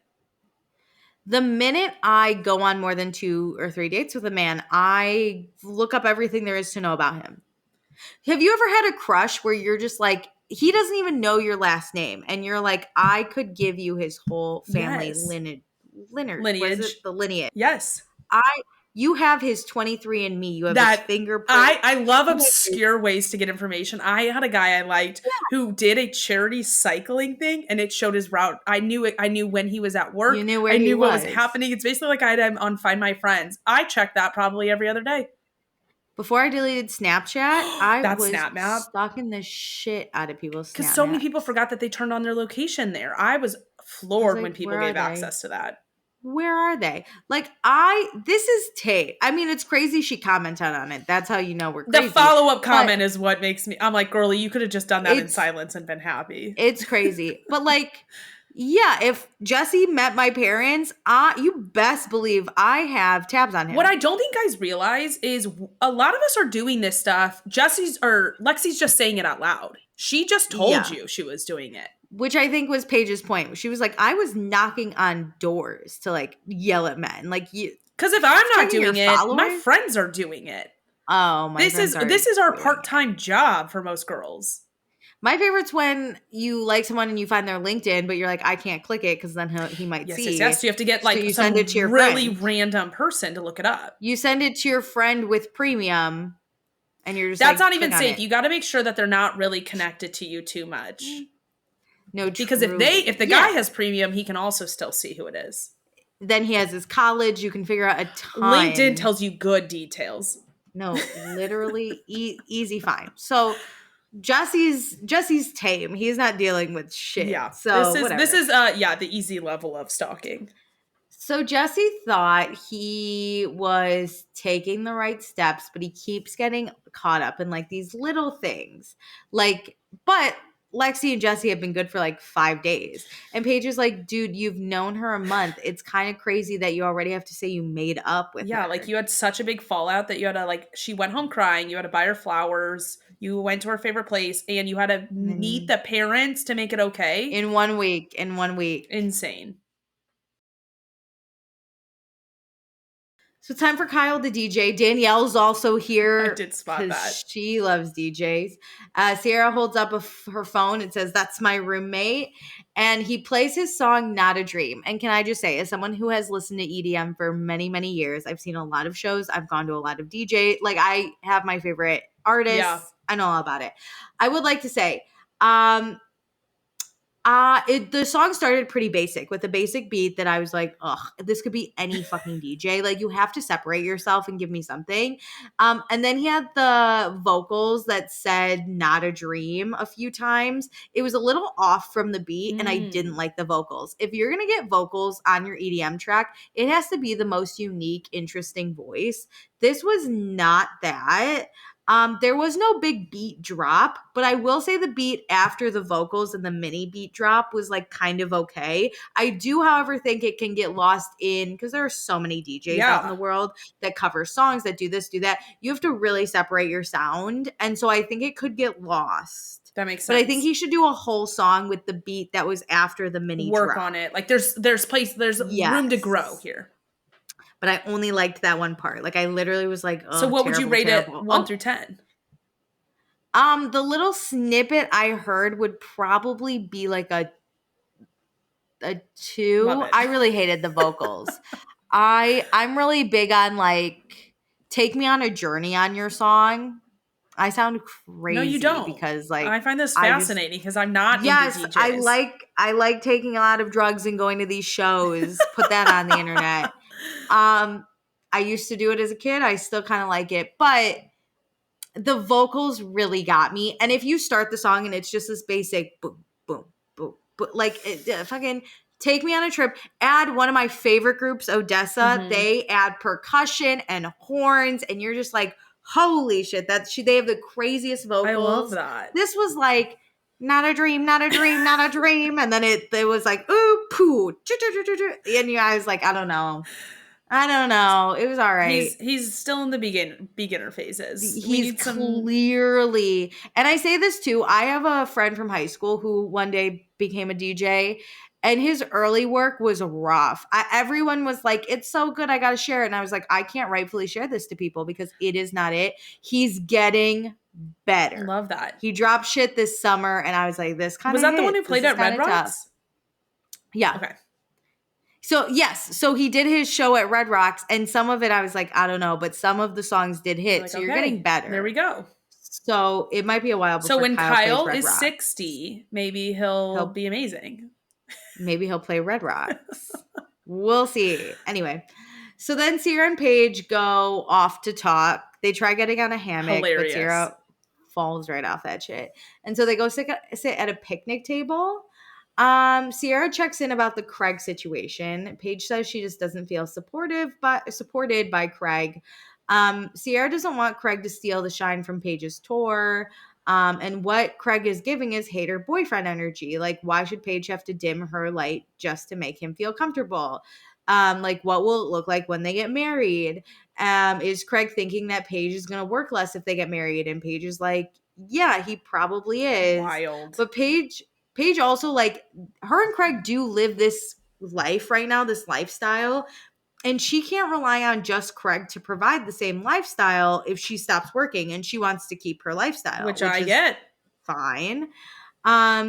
Paige doesn't even want to live in Charleston, and she's always told Craig she didn't want to raise a family in Charleston. I think she was always like kind of clear about that. Yeah, the family part she has, but it's okay for her to grow and change her mind. Early on, she was open because that's what Craig was more vocal about what he wanted to start. And I think she really found her voice in what she wanted. And not really her voice. She's always had her voice, but I think she has reflected and figured out what she wants. Yeah, and if I remember correctly, I think he was like, eventually we'll get married, have kids. And she was like, yeah, whatever. And he's like, eventually you'll move to Charleston. And she was like, yeah, whatever. And to him, those two things like intertwined, but to her, like they kind of didn't. Yeah. But then it really did start to be like, he'd be like, move to Charleston. And she'd say, okay. But then he'd say like, we'll raise kids in Charleston. And she was like, no. Yeah. Like that was a hard no really, for her over the last 3 years has eased into no, and we've seen it on the show. And I believe fully that she was vocal behind the scenes. There's no way they weren't having these conversations, but I agree. I think Craig always heard what he wanted to hear, and he heard that one yes and thought, I can persuade her back. It'll be fine. We'll figure it out. Yeah. And on the other side of the coin, Craig did agree at one point to raise kids in New York, but now that ship is getting closer, Craig isn't so sure about that, which that's fine. And we're hearing about that in live time about Craig saying like, oh, but I was about to move to New York. I don't fucking believe it. He wouldn't make it. Until your boxes are packed and you've called the mover, you're not moving. You're thinking about moving. You're talking about moving, but you're not actually doing it until those boxes are in a truck on their way up there. I'm a hater. Craig would never make it. He wouldn't. He's not. I think he would have resented her. I think I just don't, just like Paige does not work in Charleston. He does not work here, and that's okay. Yeah. So, Paige also says she's the breadwinner. Why wouldn't he move to her? Which I think is a very important thing to know. I appreciate when people don't talk about their finances too much, but I'm not that shocked, but I was like, damn, yes, girl, stand on that. People keep thinking that Craig is the one who's doing everything. And I think he is very successful. That's not to put him down, but when she's making more of the money and probably like paying more for their stuff, I mean, at some point. I mean, if you think about it, he has a podcast no one listens to. No offense. But he has 2 stores that are great. Which he has partners for. Which he also has partners for. But he does make money off the stores. He, I'm sure, makes a little money off the podcast. And I'm sure he does some brand deals, right? Great. Paige has a very successful podcast that I'm sure she gets a lot of money from.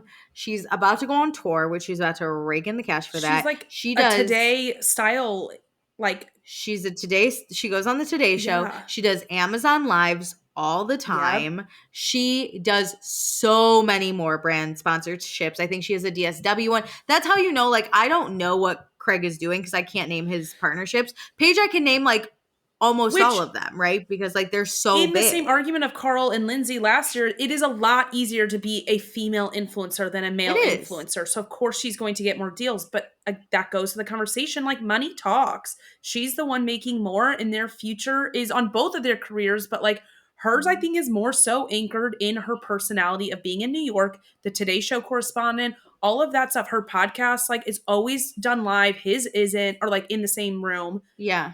Her fashion is very New York-esque. Imagine moving to Charleston. You're not going to have the same following. Because the New York fashion is up there with, you know, the Paris, the Milan, the places that have these fashion shows. There's no Charleston Fashion Week. I'm sure so there might be, but like it's not the same thing. But like, she's going to walk around Charleston and like take pictures on the beach in her black leather pants? Like, it's just not going to sell as well. Because like we see Vanita on Southern Charm, amazing influencer, very Southern, like Charleston, Southern Charm-esque. And it like works so well. Brand, that's her personality. Yeah, that's not Paige's personality. That's not her brand. No. Like you said, she's got to be at the Today Show. She's got to be with Hannah to record this podcast.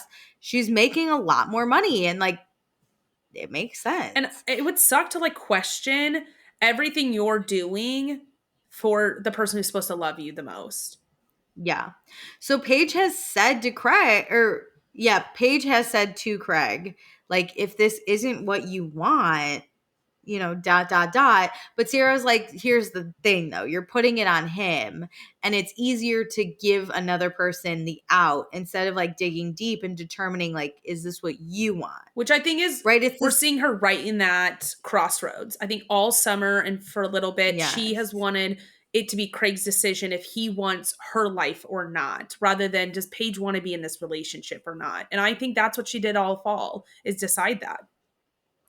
I agree. And it is easier to be like, if you don't want to do this, then break up with me kind of thing. So then you don't have to make the hard decision. I mean, I have totally become crazy just to make people break up with me.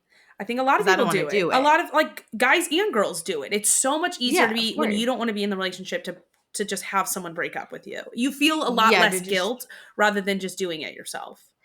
Exactly. And then there's also a lot less questioning of like, did I do the right thing? Because you didn't make the decision. Yeah. So you're just passenger princessing. But like, no. And Sierra calls her out. And Sierra's like, sorry. That she calls her out. This is a true friend. Like, this is what your friends need to do for you. Exactly. So Paige says she loves Craig. And she gets upset thinking of them breaking up.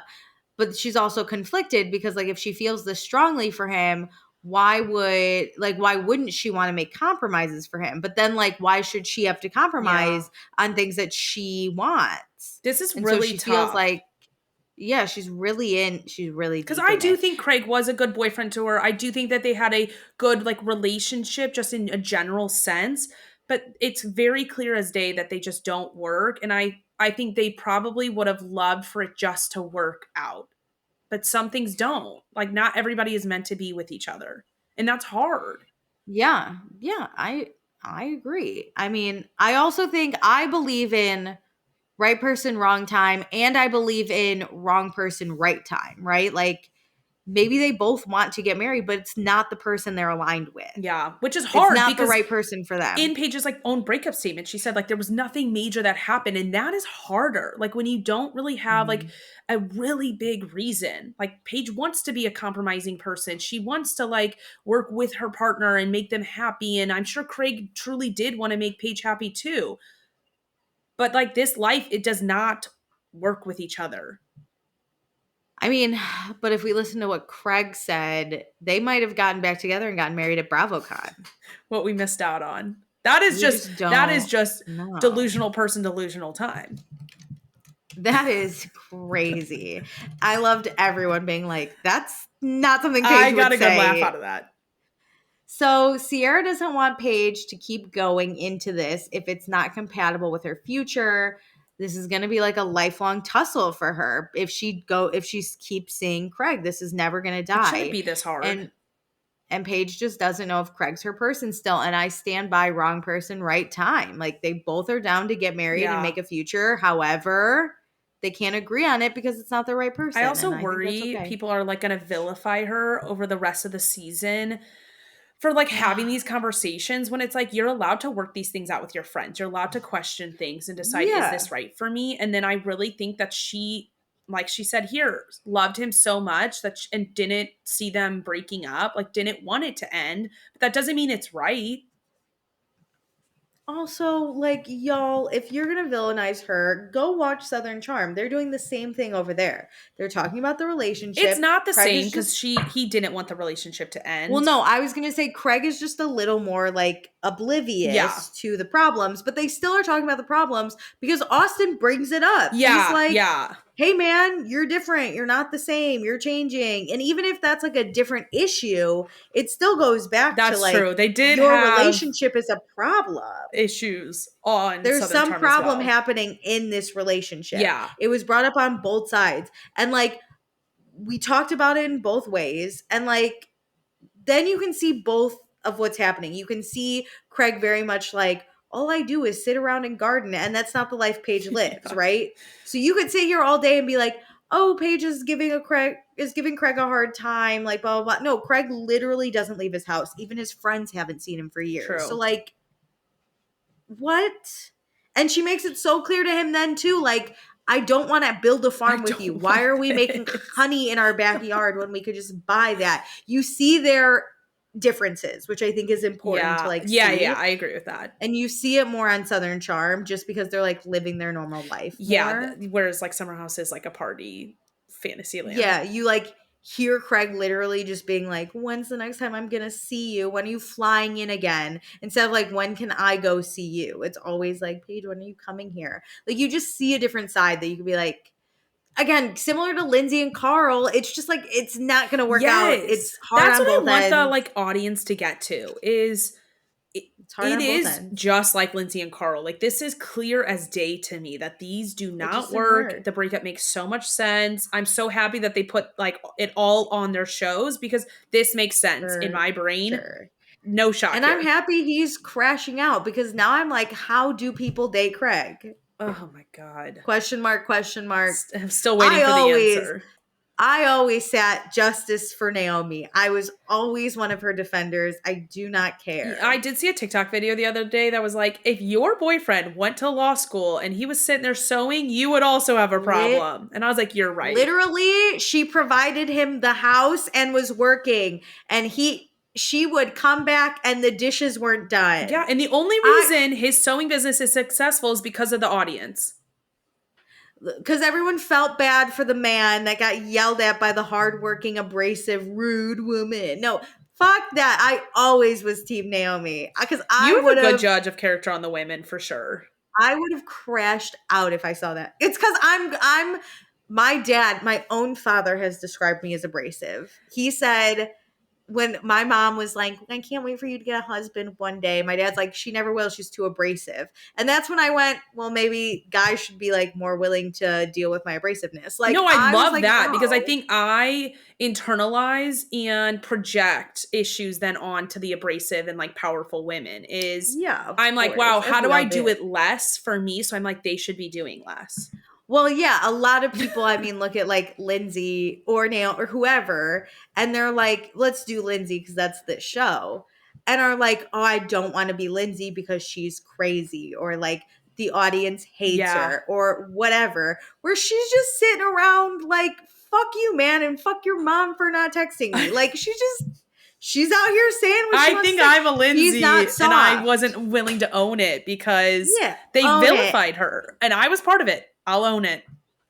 Listen, as someone who has been the hated for her whole life, I always say on this podcast, I think if we had to take a poll, I think people are 100% more likely to keep Meredith and kick me off. And I'm fine with that because I don't give a shit fine with it too. At this point. No kidding. Yeah, of course you are, because you're a pick me. No, it's okay. You're not. They just pick me. I'm not a pick me. They just pick me. Yeah, but I'm the one I'm going to stand in my truth and be like, if you don't like it, that's... we need that in the world. Like, you need people to stand on business. Hell yeah, I would go nuts. Similar to everyone's like, Lindsay was so bad when Carl was just trying to like open a sports bar. No, stop. I do stand by that was a bad decision, but like for Carl, months, this man also do what you want to do. He was going to do a podcast. I agree. He was going to open a sober sports bar. He was going to be a motivational speaker. Same thing with Naomi. What are we doing? Why are you just sitting on your ass? Don't tell me you're going to do something. Do something. Fucking action, baby. Yeah, it's the year of, well, not really, but I wish it was the year of the woman, because I feel like on TV we're getting there. It just in real life we're taking. I think we've had little pulses. Like we had Barbie, and we had this, and we had Ariana, and we had Lindsay. I think we're getting there. We're getting spikes of the support. I also think, but let's just dare I say, the state of the world has made women have to band together. We have to support each other. We have to be abrasive. We have to be rude, and we have to stand up against the man. My thing is, what has being quiet done for me? Literally nothing. Like, let's mix it up, people. Like, what has turning against a woman done for me? No soft hugs. Not in this. Don't squeeze me. Don't squeeze me. What's the opposite of like soft hugs? Punches to the face? Like, get out of here. We do not meet the men with comfort. As I got yelled at today for this, I will stand on this. These men suck. These men suck. My God. Do you want to share that really quick? We talk about it on Also too. Let's talk about it on Also. No, well, I think now we should just mention it because it is Summer House related. Well, I was going to plug it on Also to make people listen to us. No, I think we should just, if you want to hear the full story, we did get a DM from one of the cast members about how we were being rude, saying that all these men and it was suck. really inconsiderate to say that during this episode. Eat my ass. I get it, but also really quick, I hadn't watched this episode. I asked Alicia's recommendations. This was my take. Which I did. I did police one of them for that reason. Yes. But like, again, I said we should post this. It was posted. You then were like, oh, this is the anniversary of Carl's brother's death. It's like a big point in the last third of the episode. It really wasn't that big. No. And if anything, the producers made it less of a It was just in the last third of the episode. I don't think it was the theme of the whole episode. But I was like, does the next half of the episode only deal with this? No. I just meant like it is like in the last third of it. But we agreed two things can be true at the same time. This is a very sad episode, but also these men fucking suck. The day of, we go to a DJ event. You're gonna tell me not to say? That's so true. You guys didn't take it seriously. Don't put that on me. These men suck. These men suck. Fuck. Yeah, all right. You're so right. So, next time on Summer House, Paige and Sierra are crying about the Craig drama. Lexi and her mom and sister talk about Jesse's flirting. Jesse and Sierra touch a little, and Jesse says, "Don't touch me too much." And Sierra's pissed. Sierra's like, what? And then she's pissed after when she's talking to her friends about it too. So yeah. So Meredith, who's your fun not fun? Let's do not fun first. Let's end on a high. It's Jesse. I mean, yeah, stop. No, I get it. I can't. One day I'm gonna pick Jesse. No, I gotta think of someone. He just drives me nuts. It's like him and Lexi, but like I'm not gonna put this shit on Lexi. No, I was a hard Lexi defender this episode. I'm going to go with Kyle because A, he definitely didn't remember so bad Carl's brother's passing, and B, we have to then go to his DJ event, and C, I gave a song a 2 out of 10. So that's where we're at. Who's your fun?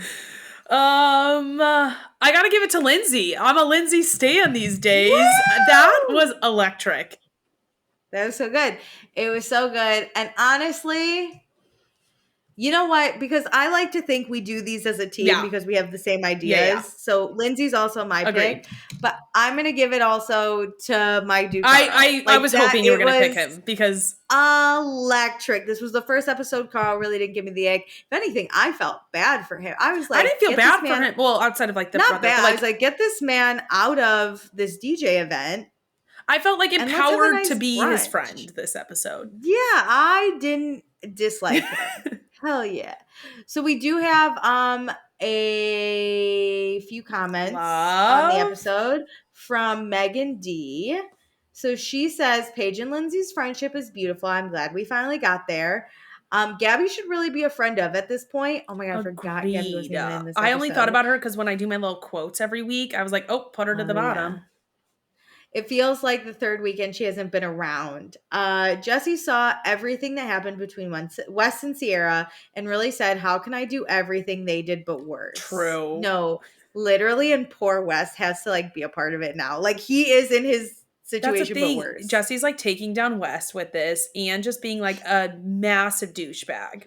Yeah. During it. So glad Carl and Lil are done because Homegirl was awkward as hell. She also posted a video and was like, sure, make fun of the girl who's living her life, whatever that was. Who took a risk. She did that TikTok sound. You know what? It was funny. It hit. But when someone, I think you made the comparison to Joe from Vanderpump Rules, you can't unsee it. Once you're there, once you're compared to her, it's crazy. But she's doing the social media crash out in a funny way. I'm enjoying it. She's not embarrassing herself more. Joe really anchored herself. But poor homegirl lost a man and a lemon that day. So, loved the dinner organized by Jesse. Paige and Amanda's faces when Carl said, "That's probably true." I think that was what that was my favorite bad quote. Judge of character. Crazy. And why are Jesse and Sierra sitting next to each other at dinner? Ooh, that's right, because Sierra was between Jesse and Lexi. They sent Lexi down a chair too. She's fresh meat. She's in the middle. Carl versus Lindsay was hilarious because Lindsay is super pregnant, upset about something Carl did when they have no proof of doing anything. I do love how the fight started and ended at the table. Agreed. Lindsay getting shut down was kind of nice because we don't get many of those moments. I know, but she didn't. I'll fight for her. She didn't get shut down. She chose to not. Uno reversed that with, this is the timeline I'm given, so. She Uno reversed her ass. Lexi taking her anger out on anyone but Jesse is insert eye roll. No, literally, if Emerald gets any more blame, I'm gonna. No, but I think you gave a good reason for it whenever we started this episode. Yeah. Like that was a great discussion about the fallout of those two. And I forgot Lindsay's birthday is when Carl's brother passed. Love how everyone knew because he didn't make his bed. Something was wrong. Loved how the guys all went to talk to him to make sure he was okay. I know, it was like very cute. Also, Megan, I would like to say this, and this isn't calling you out, but Meredith has been yelled about this before. Lindsay's you're spelling Lindsay's name. You're spelling Lindsay's name wrong. It's ends with an AY. Yeah. That is my auto way to spell Lindsay now. I always knew, and one day Meredith posted a video. For the record, Lindsay Hubbard, it wasn't me, it was Meredith, posted a video and spelled your name wrong, and you DM'd us, our little 100 follower Instagram really account. Appreciated the DM versus the comment. And literally said, you spelled my name wrong. And I fixed every single occurrence of it everywhere, by the way. I'll never forget too. I was like literally at a gas station filling up my car when Meredith told me, and I was so embarrassed for her. I have never faltered since. So I'm not saying like Lindsay will ever see our Patreon, but if just she does, shape up because we're Lindsay stans here. Shape up. And Meredith wasn't a Lindsay stan at the time. No, but I respect she was like, people's it's really name nice. spelling. Yeah, I went and edited every single podcast description in every single post that we have anywhere. It's also funny because I'm normally the one that fucks up people's names. But not your girl, Lindsay. Know. No, never Hub House. Crazy. Anyway. Okay, great up as usual. We get a shitty ass episode, but we have a great time. Have a great time. Do all the things I mentioned at the beginning of the show. And yeah, great show. Great job. Thanks for joining. Bye.